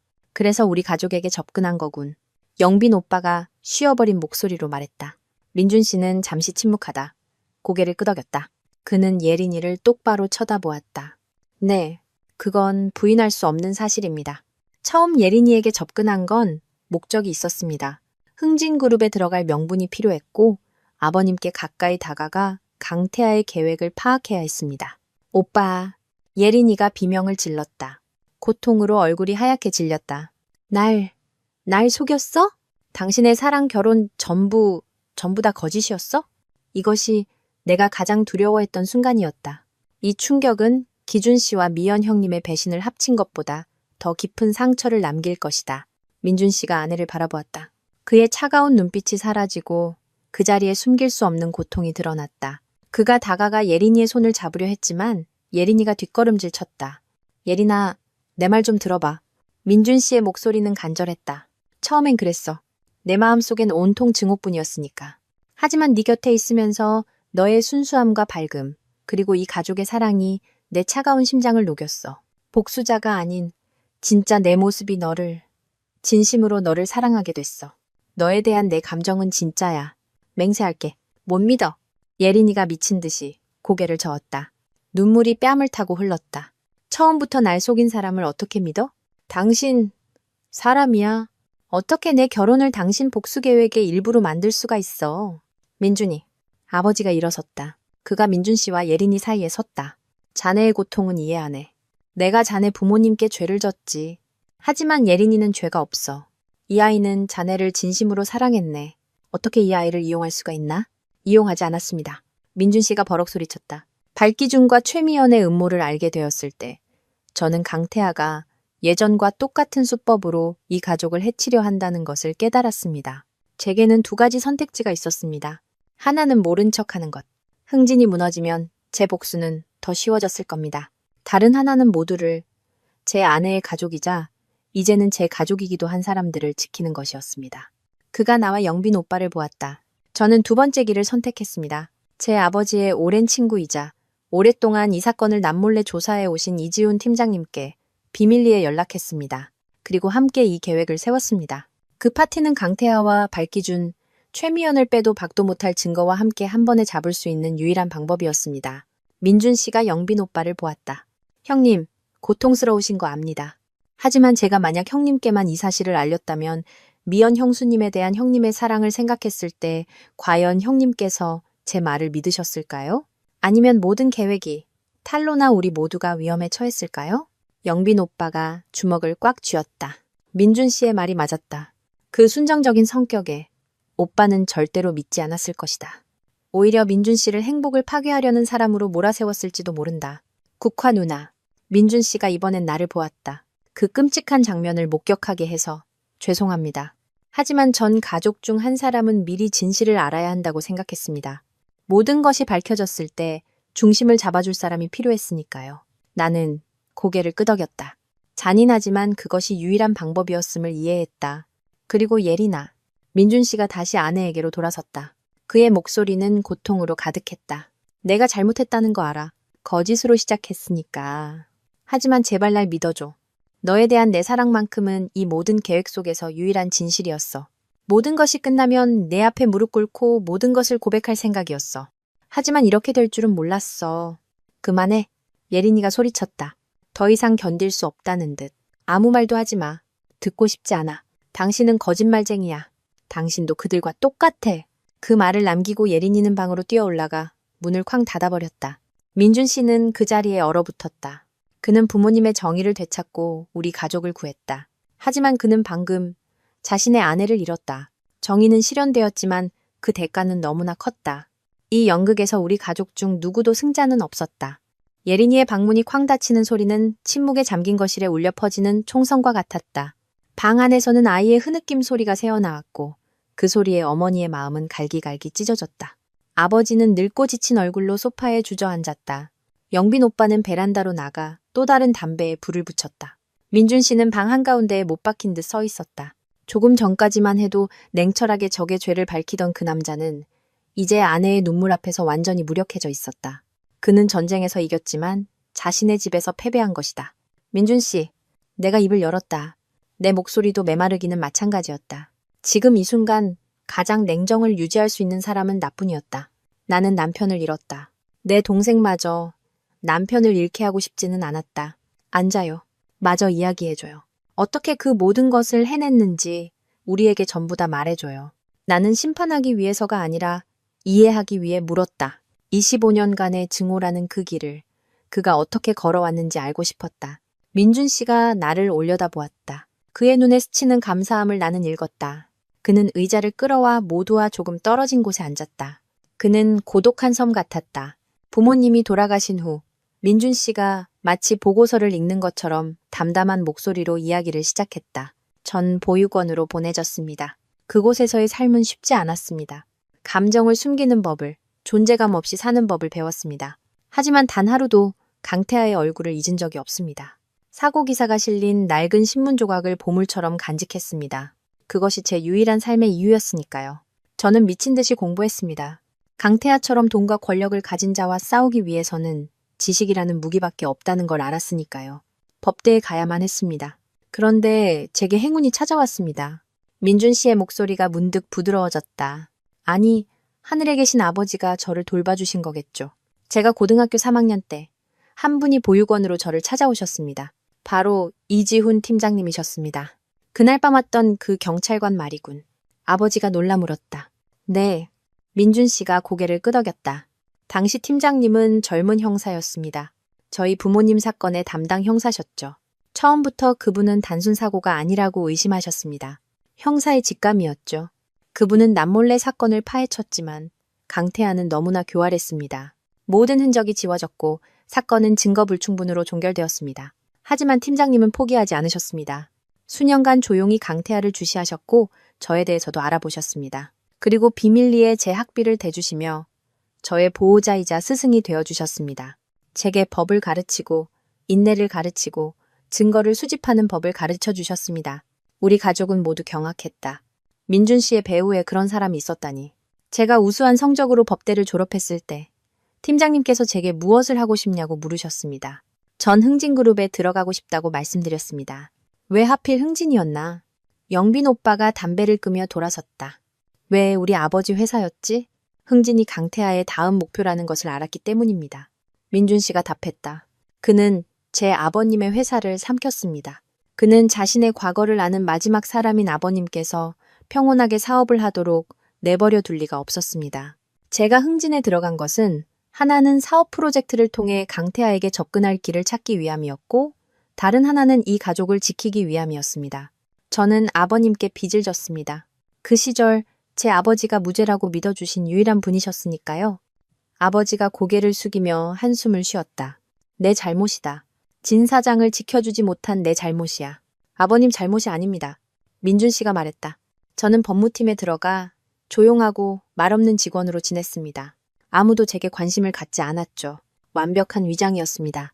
그리고 예린이를 만났습니다. 민준 씨는 잠시 말을 멈췄다. 그의 목소리에 고통이 서렸다. 진심이었습니다. 저는 예린이를 사랑하게 됐습니다. 하지만 그 사랑이 오히려 저를 두렵게 했습니다. 제 정체가 탄로 날까봐, 강태하가 예린이를 해칠까봐 두려웠습니다. 그래서 거리를 두면서도 계획을 서둘러야만 했습니다. 발기준과 최미연은요? 내가 물었다. 이것이 내가 가장 알고 싶은 부분이었다. 언제 그들의 관계를 알게 됐어요? 우연이었습니다. 민준 씨가 말했다. 저는 항상 강태하의 모든 움직임을 주시하고 있었습니다. 약 1년 전, 그가 누군가와 비밀리에 만나는 것을 포착했습니다. 처음엔 그의 신복 중 하나라고 생각했지만 더 깊이 파고들자 경악을 금치 못했습니다. 발기준이었습니다. 처음엔 강태하가 내부 정보를 얻기 위해 발기준을 매수했다고만 생각했습니다. 그래서 그를 미행하기 시작했고 더 끔찍한 사실을 발견했습니다. 그는 강태하뿐만 아니라 최미영과도 몰래 만나고 있었습니다. 영빈 오빠가 주먹을 꽉 쥐었다. 손등에 파랗게 핏줄이 섰다. 믿을 수가 없었습니다. 민준 씨가 말을 이었다. 그들은 너무나 치밀했습니다. 집에서는 착한 제부와 현숙한 형수님인 척했지만 뒤에서는 간부였다. 저는 발기준의 차에 도청 장치를 설치했고 그의 이메일을 해킹했습니다. 그리고 모든 것을 손에 넣었습니다. 녹음 파일, 강태하와 주고받은 이메일, 황금 부지에 대한 계획, 그리고 최미연이 영빈이 형과 가족의 신뢰를 굳히기 위해 아이를 가져야 한다는 계획까지. 그 모든 것이 강태하의 계획이었습니다. 영빈 오빠가 비틀거렸다. 내가 급히 부축하지 않았다면 쓰러졌을 것이다. 아이까지 계획의 일부였다니. 세상에 짐승만도 못한 것들. 경제 범죄에 대한 증거가 충분히 모였을 때 민준 씨가 말했다. 저는 팀장님께 모든 자료를 넘겼습니다. 팀장님께서는 이 증거만으로도 강태하를 체포할 수 있다고 하셨지만 저는 그러고 싶지 않았습니다. 그가 25년 전의 살인죄까지 죗값을 치르게 하고 싶었습니다. 그래서 그 파티를 계획한 거군요. 내가 물었다. 네. 저는 발기준에게 황금 부지 계약 정보를 무심코 흘렸습니다. 그가 강태하에게 보고할 것이고 강태하가 움직일 거란 걸 알았으니까요. 그는 귀빈 자격으로 파티에 참석했지만 실은 아버님께 압력을 넣어 자신이 꾸민 유령 파트너와 계약을 맺게 하려는 속셈이었습니다. 그것이 저와 팀장님이 파놓은 마지막 함정인 줄은 꿈에도 몰랐을 겁니다. 창고의 카메라, 그 영상도 전부 당신이... 네, 맞습니다. 저는 그들이 그런 외진 곳에서 미래를 즐길 기회를 놓치지 않을 거란 걸 알았습니다. 저는 감정적으로 부인할 수 없는 증거, 모든 동정과 순정을 단번에 깨부술 수 있는 강력한 증거가 필요했습니다. 죄송합니다, 형님. 죄송합니다, 누나. 잔인하다는 거 압니다. 하지만 그렇게 하지 않았다면 두 분은 결코 환상에서 깨어나지 못했을 겁니다. 민준 씨의 이야기가 끝났다. 방 안은 다시 침묵에 잠겼다. 이제야 모든 것을 이해했다. 25년간의 계획, 피와 눈물로 얼룩진 여정. 그는 자신의 젊음을 바쳐 단 하루를 기다려왔다. 그는 우리 가족의 은인이었지만 동시에 내 동생에게 가장 큰 비극을 안겨준 사람이었다. 공과 과가 명확했지만 그것이 서로 얽혀 있어 우리는 그를 어떻게 대해야 할지 알 수 없었다. 그 후 며칠은 내 인생에서 가장 무거운 시간이었다. 집은 더 이상 집이 아니었다. 산산조각 난 네 사람을 가둔 감옥이었다. 예린이는 방에서 나오지 않았다. 먹지도 마시지도 않고 울기만 했다. 어머니는 예린이 곁에서 함께 우셨다. 아버지와 영빈 오빠는 회사 일에 매달렸다. 강태하 사건이 터지면서 재계는 발칵 뒤집혔다. 흥진그룹은 피해자였지만 이미지에 큰 타격을 입었다. 주가는 폭락했고 파트너들은 계약을 취소했다. 아버지와 오빠는 침몰하는 배를 지키기 위해 안간힘을 썼다. 민준 씨는 집을 나가 따로 살고 있었다. 그는 이혼하지 않았다. 그는 아버지께 예린이가 자신과 대화할 준비가 될 때까지 기다리겠다고 말했다. 매일 회사에 출근해 강태하, 발기준, 최미연이 남긴 법적 문제들을 처리했다. 그는 기계처럼 일했다. 조용히 왔다가 조용히 사라졌다. 영빈 오빠와 아버지도 그에게 무슨 말을 해야 할지 몰랐다. 그들은 그의 도움이 필요했기에 받아들였지만 그들 사이에는 깊은 고립되어 있었다. 그리고 나는 집안에서 가장 쓸모없는 사람이었다. 나는 텅 빈 집안을 유령처럼 떠돌았다. 모든 것이 고통을 상기시켰다. 누군가 버렸지만 여전히 그 자리에 있는 꽃병, 기준 씨와 함께 영화를 보던 소파, 우리의 보금자리였던 침실. 이제 그곳에 발을 들일 때마다 역겨움이 치밀었다. 면회실에서 들었던 기준 씨의 말이 귓가에 맴돌았다. 어떤 순간에는 진심으로 당신을 사랑했어. 거짓말. 전부 다 거짓말. 멍청한 마누라. 기준 씨와 미연 형님의 목소리가 머릿속을 헤집었다. 나는 머리를 감싸쥐고 소리를 질렀다. 방 안의 모든 것을 부쉈다. 결혼사진 액자를 던져 깨뜨리고 그가 입었던 옷을 갈기갈기 찢었다. 그와 관련된 어떤 것도 보고 싶지 않았다. 나는 깨달았다. 이곳에 더 이상 머물 수 없다는 것을. 이곳에 있다가는 미쳐버릴 것이다. 나 자신에 대한 경멸 속에서 익사해버릴 것이다. 나는 떠나야 했다. 아주 멀리. 다음 날 아침 나는 작은 여행 가방을 들고 아래층으로 내려갔다. 부모님과 오빠가 모두 모여 있었다. 모두의 얼굴이 수척했다. 저 당분간 어디 좀 다녀오고 싶어요. 내 목소리는 갈라져 있었다. 어머니가 경악했다. 어딜 가겠다는 거니? 엄마 아빠를 또 버리고 가려는 거야? 버리는 거 아니에요. 나는 고개를 저었다. 눈물이 터져 나올 것 같았지만 참았다. 하지만 엄마, 저 여기에 있으면 숨을 쉴 수가 없어요. 제가 너무 더럽고 너무 멍청하게 느껴져요. 조용한 곳이 필요해요. 저 자신을 다시 찾아야겠어요. 아버지가 안타까움과 미안함이 가득한 눈으로 나를 바라보셨다. 아버지 역시 이 모든 것에 자신의 책임이 있다는 것을 알고 계셨다. 딸을 지켜주지 못했다는 죄책감. 어디로 가고 싶으냐? 아버지가 물었다. 파주요. 나는 말했다. 문득 그 안개 낀 도시가 떠올랐다. 이 모든 비극이 시작되기 전 평화로운 어린 시절의 추억이 있는 곳. 그곳의 평화롭고 차가운 공기가 내 식어버린 심장에 어울릴 것 같았다. 그래, 좋다. 아버지가 고개를 끄덕였다. 가서 머리 좀 식히고 오너라. 파주에 작은 집이 하나 있으니 사람 시켜서 정리해 놓으마. 아니요, 아버지. 나는 말을 잘랐다. 저 혼자 하고 싶어요. 더 이상 공주처럼 살고 싶지 않아요. 제 힘으로 집을 구하고 제 힘으로 살아보고 싶어요. 처음부터 다시 시작하는 셈치고요. 아버지는 반대하려 하셨지만 내 단호한 눈빛을 보고는 이내 포기하셨다. 그럼 돈은 얼마나 필요하냐? 제 저축으로 충분해요. 어머니가 나를 와락 껴안고 통곡하셨다. 딸아, 가더라도 엄마한테 꼭 전화해야 한다. 건강 잘 챙기고. 알았어요, 엄마. 영빈 오빠가 다가와 내 어깨를 두드렸다. 가서 정신 차리고 돌아와. 회사에 네가 필요해. 나는 고개를 끄덕였다. 나는 차를 몰고 떠났다. 직접 운전했다. 대문을 나설 때 뒤돌아보지 않았다. 이른 아침 마지막으로 이혼 서류에 도장을 찍었던 변호사 사무실을 지날 때 마음이 텅 비었다.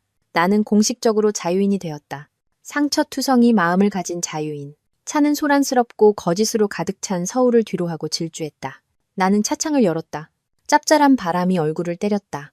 나는 울었다. 그날 밤 이후 처음으로 나 자신을 위해 울었다. 나의 어리석음을 위해, 버려진 3년의 청춘을 위해, 꿈인 줄 알았던 악몽 같은 삶을 위해 울었다. 파주에 도착한 것은 안개가 자욱한 어느 오후였다. 차가운 공기가 즉시 나를 감쌌고 몸이 떨렸지만 오히려 정신은 맑아졌다. 나는 호화로운 리조트를 찾지 않았다. 언덕 위에 외따로 서 있는 작은 집을 하나 빌렸다. 아래로는 채소밭이 펼쳐진 계곡이 내려다 보이는 곳이었다. 집은 소박했다. 침실 하나, 부엌과 연결된 거실, 그리고 잡초가 무성한 작은 정원이 전부였다. 하지만 나는 그곳이 마음에 들었다. 이 고요함이 좋았다. 처음 몇 주간 나는 그림자처럼 살았다. 아무것도 하지 않았다.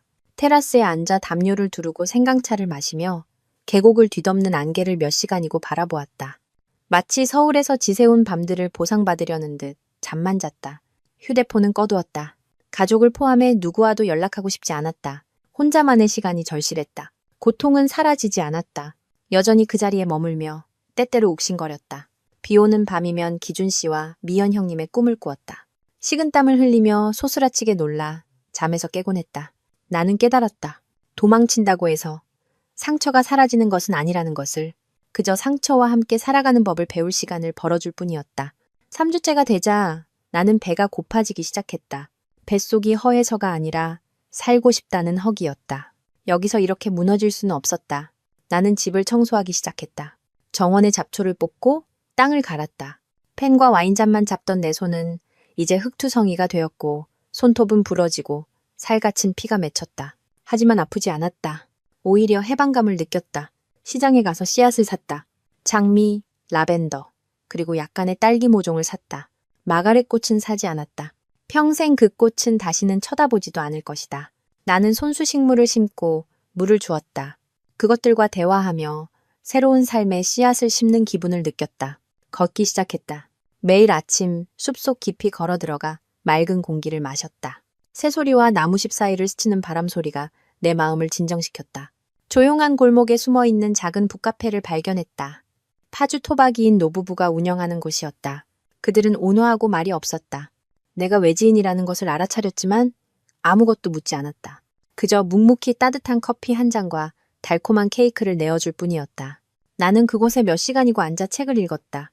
심리학, 치유, 명상에 관한 책들을 읽었다. 소설을 읽으며 현실을 잊고 다른 사람들의 이야기 속에서 나 자신을 찾으려 애썼다. 한 달, 두 달이 지났다. 창백했던 내 피부는 차가운 공기 덕에 발그레해졌다. 가냘팠던 몸은 정원 일과 산책으로 단단해졌다. 나는 머리를 잘랐다.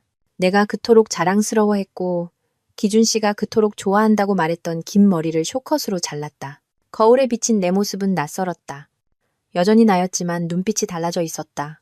더 이상 순진하고 몽상적인 눈빛이 아니었다. 그 자리에는 평온함과 약간의 강인함이 자리 잡고 있었다. 집에 전화를 걸었다. 내 목소리를 듣자 어머니는 통곡하셨다. 회사는 위기를 넘겼다고 하셨다.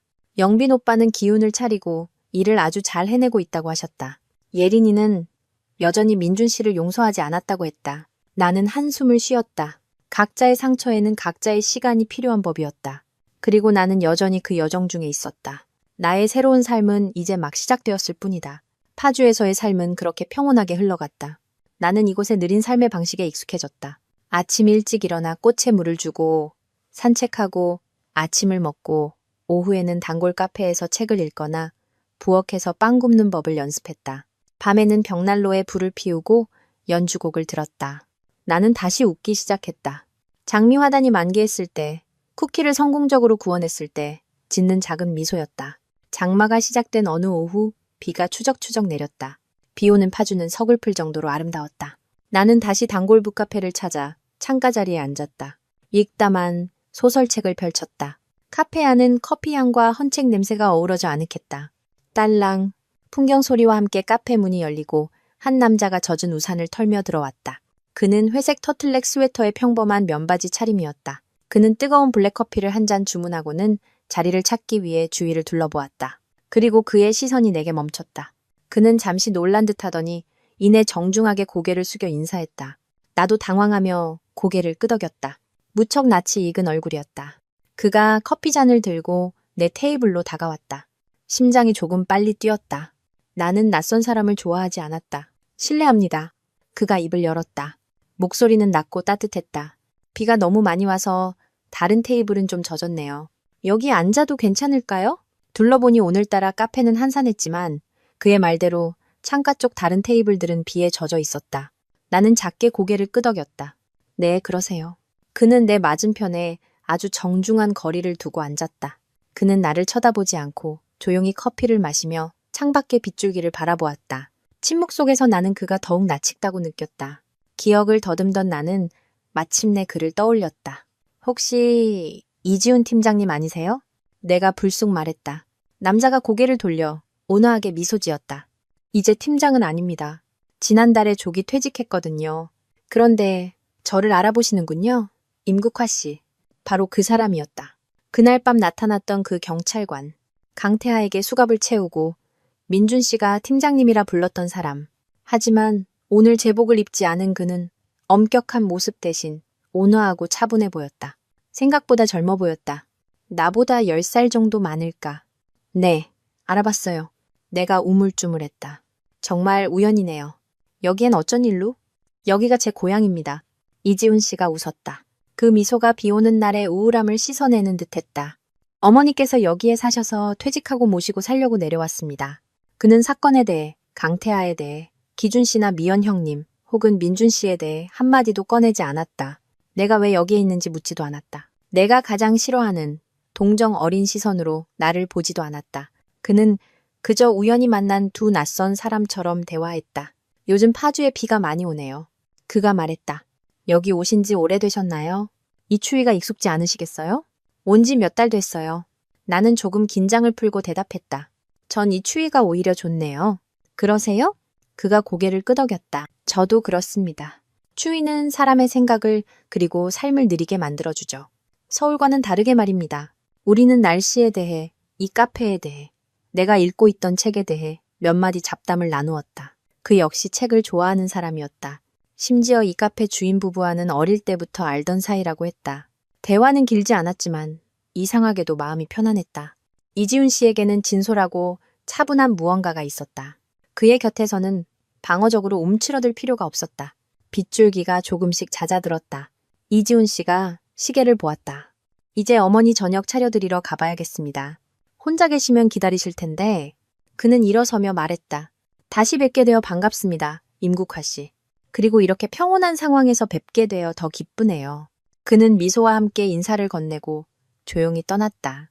나는 홀로 남아 그가 골목 너머로 사라지는 모습을 바라보았다.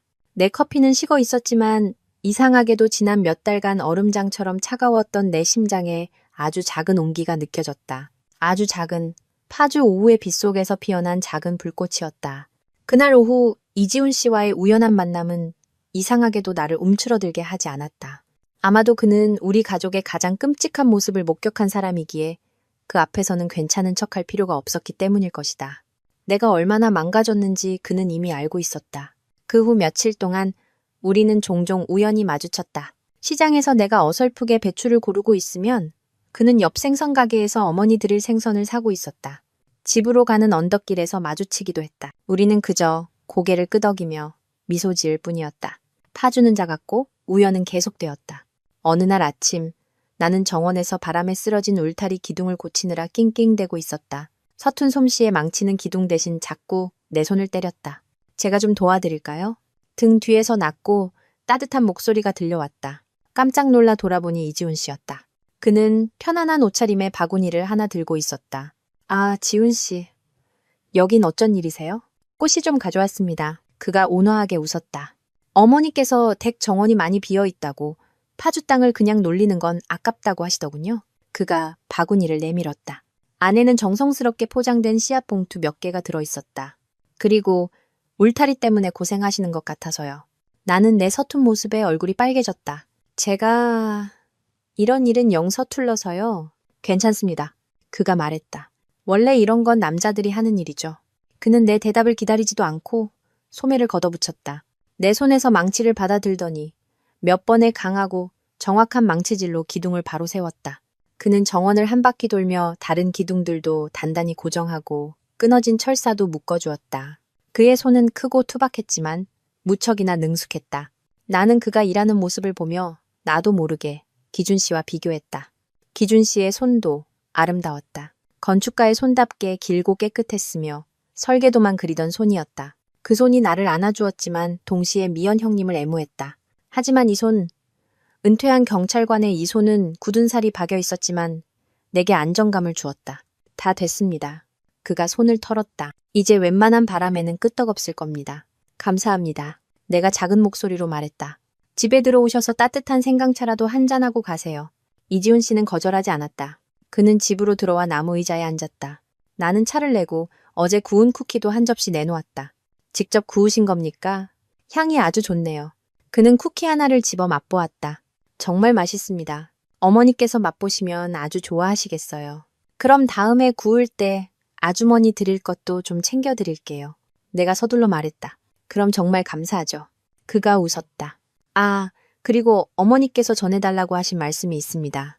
혹시 바쁘지 않으시면 주말에 저희 집에 오셔서 식사나 같이 하자고요. 저하고 어머니, 그리고 국화 씨하고요. 집에 혼자 계셔서 적적해 하시는데 말동무가 생기면 좋아하실 겁니다. 나는 잠시 망설였다. 식사라니 나는 혼자인 것에 익숙해져 있었다. 내 망설임을 읽었는지 그가 서둘러 덧붙였다. 부담 갖지 마세요. 저희 어머니 아주 좋으신 분입니다. 그냥 가족이라 생각하시고 여기 혼자 계시면 제대로 챙겨 드시지도 않을 텐데 와서 집밥 한 끼 드시면 좋잖아요. 그의 진심 어린 말에 나는 거절할 수가 없었다. 네, 그럼 폐가 되겠지만 찾아뵙겠습니다. 주말, 나는 정원에서 갓 딴 딸기를 한 바구니 담아 이지훈 씨의 집으로 향했다. 그의 집도 작고 아담했다. 골목 안쪽에 있었지만 아주 깨끗하고 아늑했다. 그의 어머니, 백발이 성성한 인자한 할머니께서 문 밖까지 나와 나를 맞아주셨다. 어서 와, 국화야. 할머니께서 내 손을 잡으셨다. 할머니의 손은 아주 따뜻했다. 우리 지훈이한테 내 얘기 많이 들었다. 이렇게 예쁘고 착한 아이가 어쩌다 그리 마음고생을 했을꼬.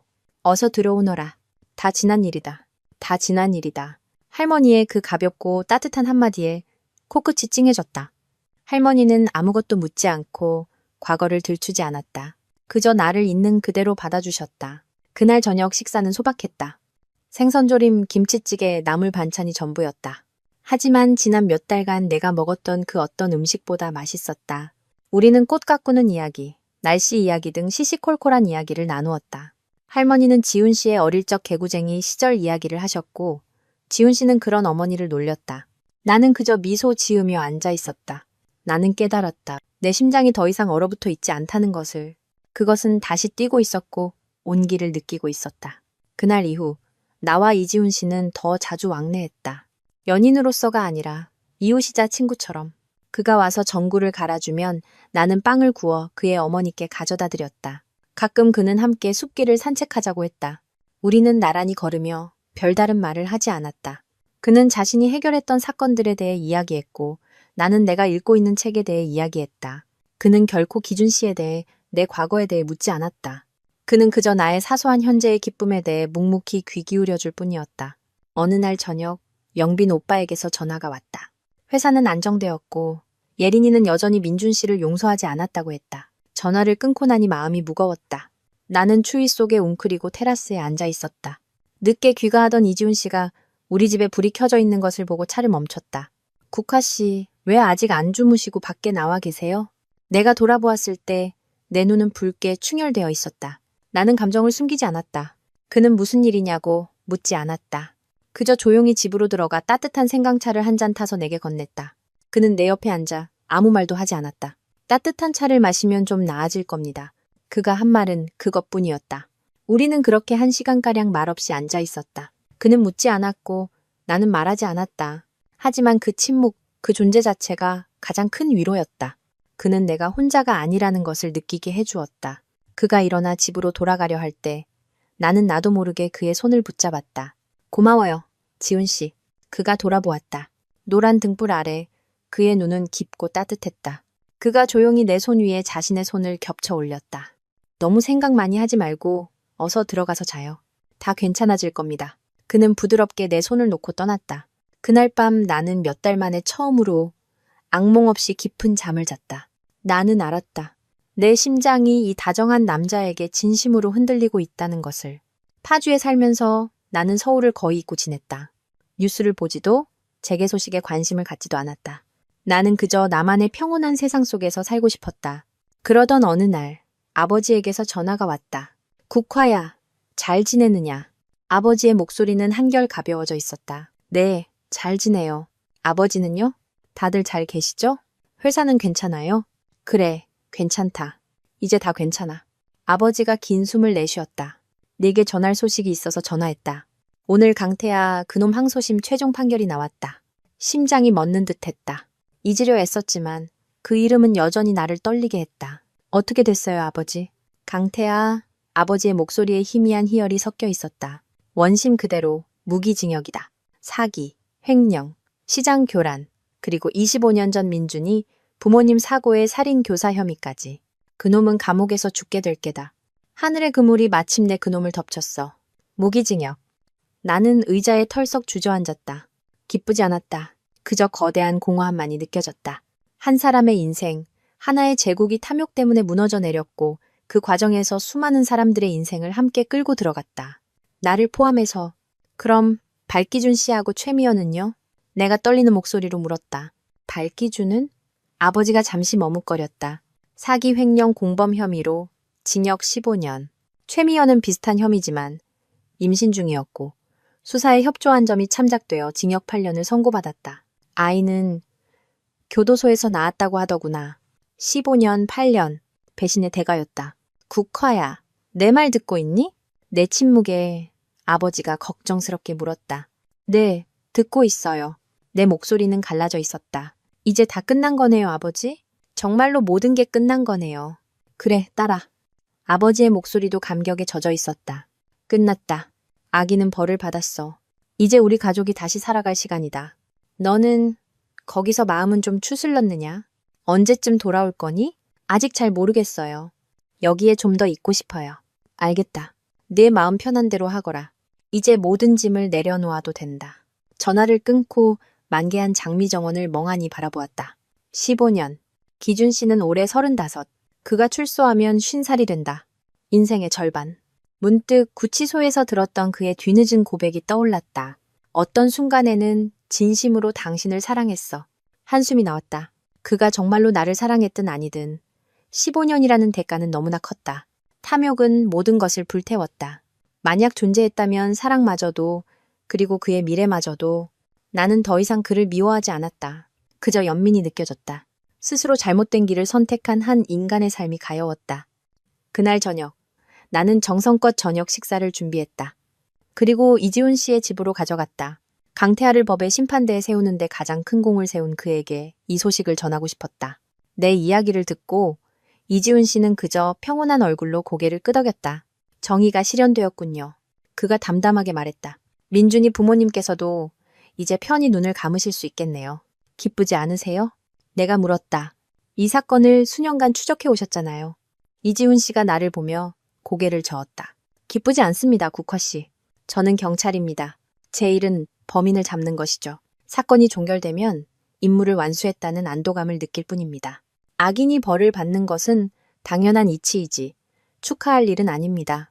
우리는 살아남은 사람들, 당신과 당신의 가족이 자유로워진 것을 축하해야 합니다. 자유. 내가 나지막이 읊조렸다. 네, 맞습니다. 그가 내 손을 잡았다. 그의 손은 무척 따뜻했다. 오늘 당신은 진정으로 자유로워진 겁니다. 더 이상 과거도 원한도 없습니다. 오직 현재와 미래만이 남았죠. 이제 정말로 다시 시작할 수 있습니다. 나는 그를 바라보았다. 갑자기 눈물이 왈칵 쏟아졌다. 이번에는 고통의 눈물이 아니었다. 해방감의 눈물이었다. 그의 말이 맞았다. 그 판결은 복수가 아니었다. 그동안 나와 우리 가족을 옥죄었던 보이지 않는 족쇄를 풀어준 열쇠였다. 나는 자유로워졌다. 재판이 끝난 후 나는 서울에 한번 다녀오기로 결심했다. 더 이상 도망치지 않기로 했다. 가족을 마주하고 그들과 함께 다시 시작해야 했다. 그리고 동생 예린이가 어떻게 지내는지도 보고 싶었다. 서울에 돌아왔을 때 도시는 여전히 분주했지만 우리 집은 달라져 있었다. 내가 떠날 때의 그 무겁고 암울한 분위기는 사라져 있었다. 나를 본 어머니는 와락 달려와 통곡하셨다. 내 딸, 돌아왔구나. 정말 다행이다. 얼굴이 훨씬 좋아졌네. 저 건강해요, 엄마. 내가 웃었다. 아빠랑 오빠는요? 회사에 갔지? 요즘 회사가 아주 바쁘단다. 어머니가 말했다. 네가 돌아왔으니 이제 오빠 좀 도와줘야 한다. 혼자서 너무 힘들어해. 아버지와 영빈 오빠는 저녁에 돌아왔다. 두 분 다 살은 빠졌지만 눈빛은 예전의 총기를 되찾아 있었다.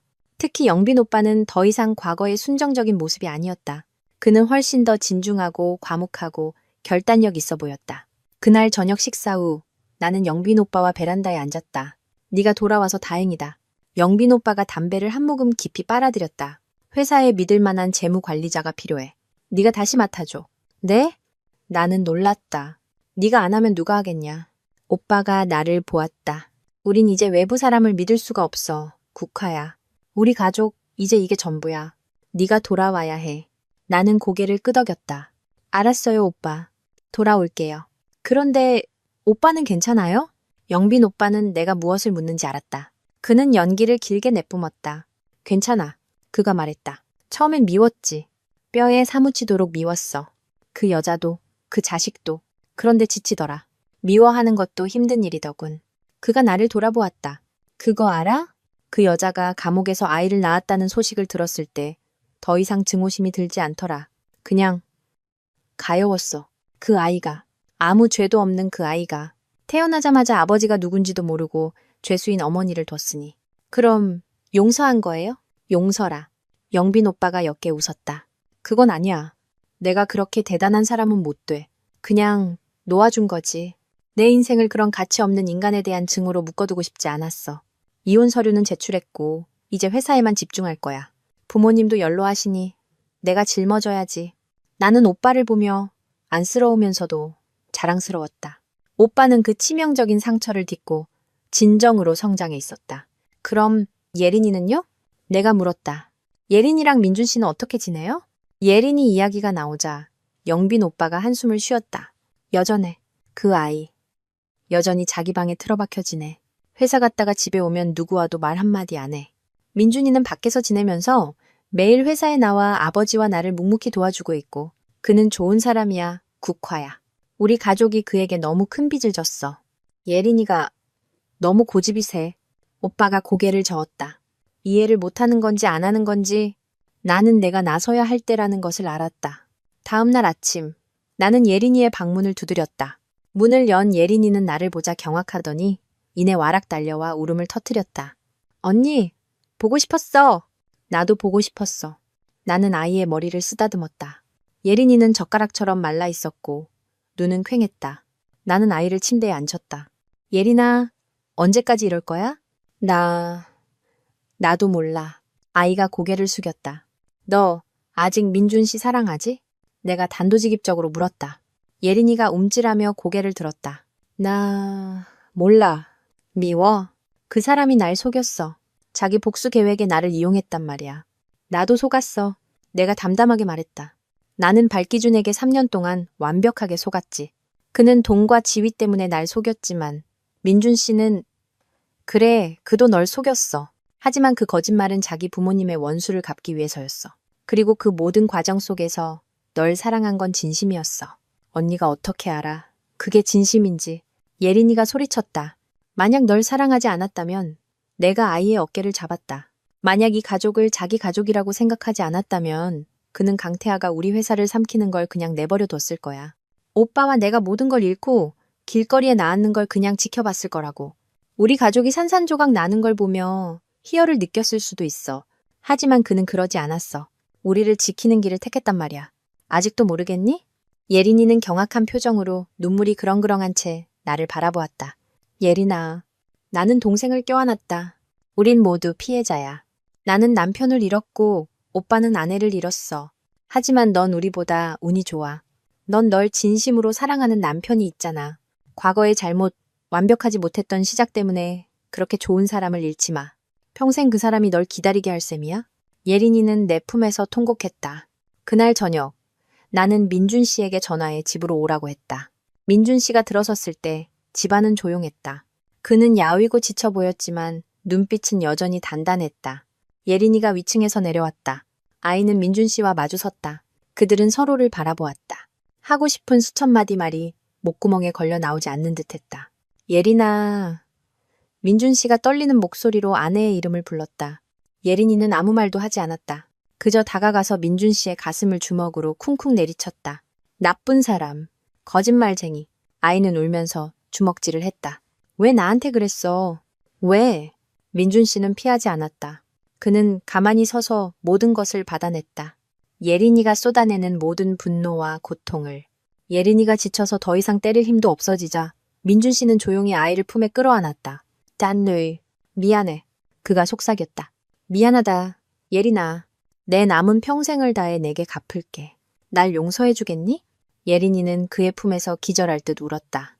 그 모습을 지켜보던 아버지, 어머니, 영빈 오빠, 그리고 나까지 모두 눈시울을 붉혔다. 마지막 폭풍이 지나갔다. 뒤늦었지만 마침내 용서가 찾아왔다. 나는 서울에서 한 달을 머물렀다. 회사는 궤도에 올랐다. 영빈 오빠와 민준 씨는 이제 진짜 형제처럼 함께 모든 것을 짊어지고 있었다. 예린이는 민준 씨와 다시 함께 살기 시작했다. 여전히 토라져 있긴 했지만 나는 그들이 괜찮아질 거라는 걸 알았다. 나는 깨달았다. 서울은 더 이상 나를 위한 곳이 아니라는 것을. 내 마음은 이미 파주의 숲과 작은 나무집에 속해 있었다. 나는 아버지와 영빈 오빠에게 회사로 돌아가지 않겠다고 말했다. 내 지분을 팔아 그 돈으로 파주의 작은 빵집을 열겠다고 했다. 아버지는 처음에는 반대하셨지만 내 눈에 담긴 평온함을 보시고는 이내 고개를 끄덕이셨다. 네가 다 컸으니 네 행복은 네가 결정하거라. 네가 즐거우면 그걸로 됐다. 내가 서울을 떠나는 날 이지훈 씨가 터미널로 마중 나왔다. 그는 별말 없이 내 짐을 들어주었고 나를 나무집까지 데려다 주었다. 내가 한 달간 비웠던 정원은 여전히 푸르렀다. 나 대신 그가 돌봐주었다는 것을 나는 알았다. 미안해요. 아무 말도 하지 말아요. 그가 웃었다. 돌아왔으면 됐어요. 돌아올 줄 알았어요. 평온한 삶이 다시 시작되었다. 하지만 이번엔 변화가 있었다. 나는 빵집을 열 자리를 알아보기 시작했다. 이지훈 씨가 모든 것을 도와주었다. 그는 나를 태우고 가게 자리를 보러 다녔고 서류 작업을 처리해 주었고 가게 수리도 도와주었다.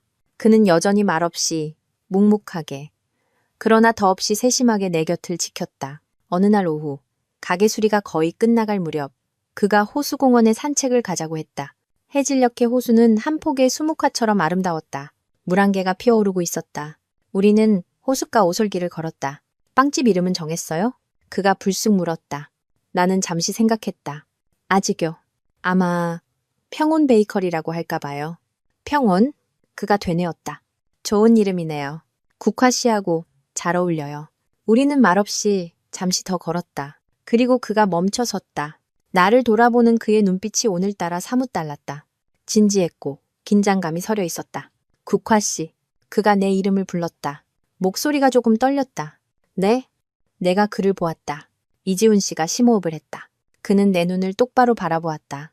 저는 은퇴한 남자고 부자도 아닙니다. 지금 제게 가장 큰 재산은 연로하신 어머니와 고향의 작은 집뿐입니다. 로맨틱하지도 않고 남들처럼 멋진 말을 할 줄도 모릅니다. 나는 말없이 두근거리는 심장을 안고 그를 바라보았다. 인생의 절반을 살아오면서 그가 말을 이었다. 숱한 폭풍과 죄악을 목격했습니다. 이제 제 남은 인생은 그저 평온하게 살고 싶습니다. 어머니 곁에서, 그리고 제가 사랑하는 여자 곁에서요.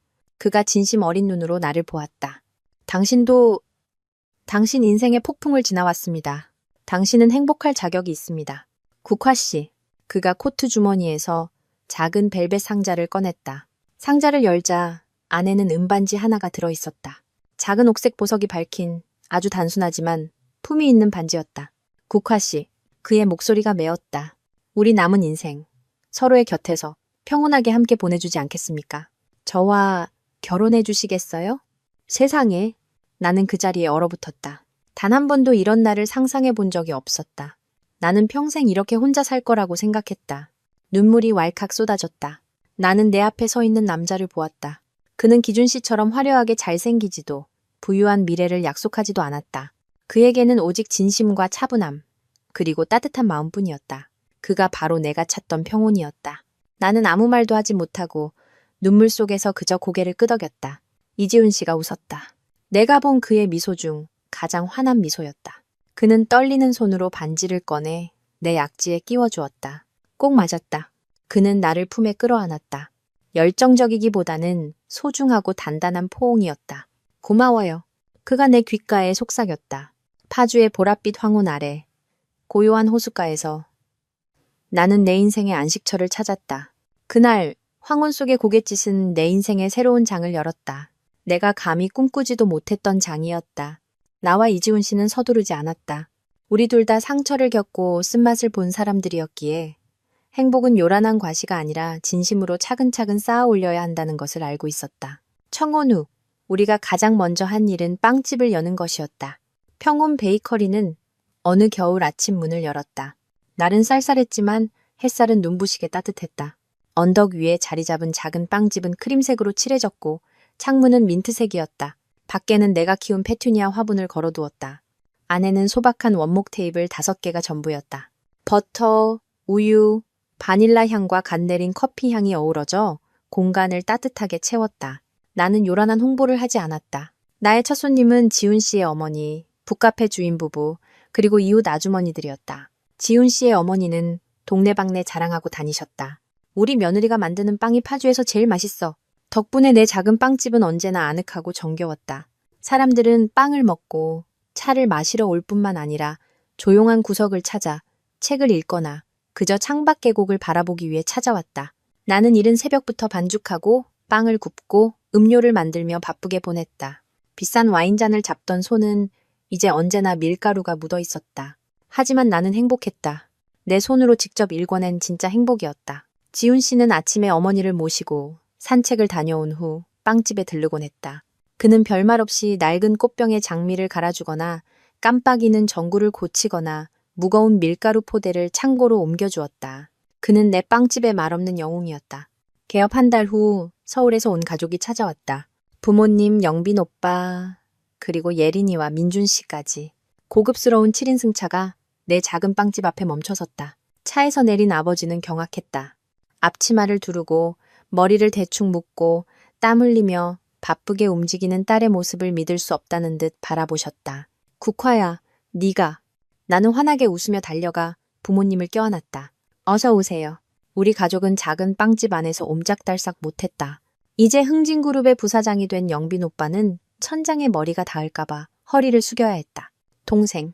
영빈 오빠가 나를 보며 고개를 저으며 웃었다. 공주님이 빵집 사장님이 다 됐네. 내버려둬. 내가 오빠를 쏘아보았다. 난 지금이 행복해. 나는 가장 맛있는 빵들을 내놓았다. 모두가 감탄하며 먹었다. 예린아, 많이 먹어. 두 사람 몫을 먹어야지. 예린이가 얼굴을 붉히며 헐렁한 오다래로 살짝 부른 배를 쓰다듬었다. 아이는 임신 4개월이었다. 민준 씨 옆에서 행복하게 웃는 모습을 보니 그들이 진정으로 행복을 찾았다는 것을 알 수 있었다. 언니, 예린이가 내 손을 잡았다. 언니가 행복해 보여서 정말 기뻐. 나도 네가 기뻐 보여서 좋아. 내가 아이의 손을 마주 잡았다. 민준 씨는 영빈 오빠와 나란히 앉아 있었다. 이제 두 남자는 가족의 기둥이었다. 그들은 일 얘기를 하면서도 민준 씨의 시선은 예린이에게서 떠나지 않았다. 25년간의 정의는 되찾았고 이제 그는 자신의 작은 가족과 현재를 위해 살고 있었다. 그날 저녁, 나는 모두를 지훈 씨의 집으로 데려가 그의 어머니와 함께 저녁을 먹었다. 기묘한 저녁 식사였다. 한쪽은 대기업 회장님 가족, 다른 한쪽은 은퇴한 채소 장수 할머니였지만 어색함이나 위화감은 전혀 없었다. 지훈 씨의 모든 이야기를 들은 아버지는 그의 어머니 앞에 서서 고개를 숙이셨다.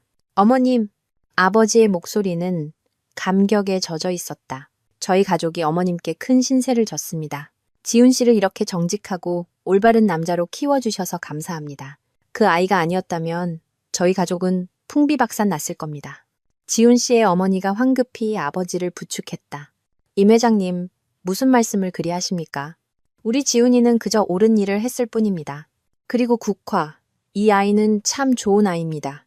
저는 이 아이를 친딸처럼 생각합니다. 두 아이가 인연을 맺은 것은 복입니다. 어머니와 지훈 씨의 어머니는 손을 맞잡고 눈시울을 붉히셨다. 그날 밤 모두가 잠든 후 지훈 씨와 나는 집 앞 툇마루에 앉아 있었다. 당신 가족, 정말 멋지네요. 지훈 씨가 조용히 말했다. 당신 가족도요. 나는 미소 지으며 그의 어깨에 머리를 기댔다. 부모님께 우리 결혼 말씀드렸어요. 부모님께서 뭐라고 하세요? 그가 조금 긴장한 듯 했다. 아버지가요. 내가 웃었다. 딱 한 가지 조건이 있대요. 꼭 당신이 주례를 서게 해달라고요. 당신이 가장 믿는 남자에게 직접 딸의 손을 넘겨주고 싶으시다고요. 지훈 씨가 안도의 한숨을 내쉬었다. 그가 내 손을 꽉 잡았다. 그럼 우리 결혼할까요? 국화 씨? 네. 내가 고개를 끄덕였다. 아주 작은 결혼식으로요. 여기 파주에서, 내 평온 베이커리에서요. 어때요? 어디든 좋아요. 그의 목소리는 사랑으로 가득했다. 내 곁에 서 있는 사람이 당신이기만 하다면요. 나는 과거에 결혼식을 한 번 올린 적이 있었다. 서울에서 가장 호화로운 결혼식. 수천 명의 하객, 유럽에서 수입한 꽃, 수만 개의 크리스털이 밝힌 웨딩드레스. 그리고 내 곁에서 미소 지으면서도 머릿속으로는 나를 멍청한 마누라라고 부를 계획을 세우던 남편. 오늘 나는 다시 신부가 되었다. 나의 결혼식은 내가 원했던 그대로 평온 베이커리 뒤 작은 정원에서 열렸다. 오늘 빵집은 주인장 시집가는 날이라는 팻말을 걸고 문을 닫았다. 화려한 꽃 장식 대신 내가 직접 키운 덩굴 장미가 만개해 있었다. 오케스트라 대신 친구가 연주하는 통기타 소리가 아직 못다한 이야기를 잔잔하게 연주했다. 하객은 딱 10명이었다. 부모님 영빈 오빠, 예린이 부부, 지훈 씨 어머니, 북카페 주인 부부, 그리고 민준 씨의 정신적 지주이자 지훈 씨의 아버지 같았던 이지훈 팀장님까지. 나는 비싼 웨딩드레스 대신 단순하고 고전적인 디자인의 크림색 실크 원피스를 입었다. 짧은 머리에는 작은 안개꽃을 꽂았다. 화장은 내가 직접 했다. 지훈 씨도 턱시도 대신 베이지색 면바지에 흰 셔츠를 입었다. 그는 온화하고 듬직한 나의 남자였다. 아버지가 내 손을 잡고 푸른 잔디밭을 걸었다. 아버지는 우셨다.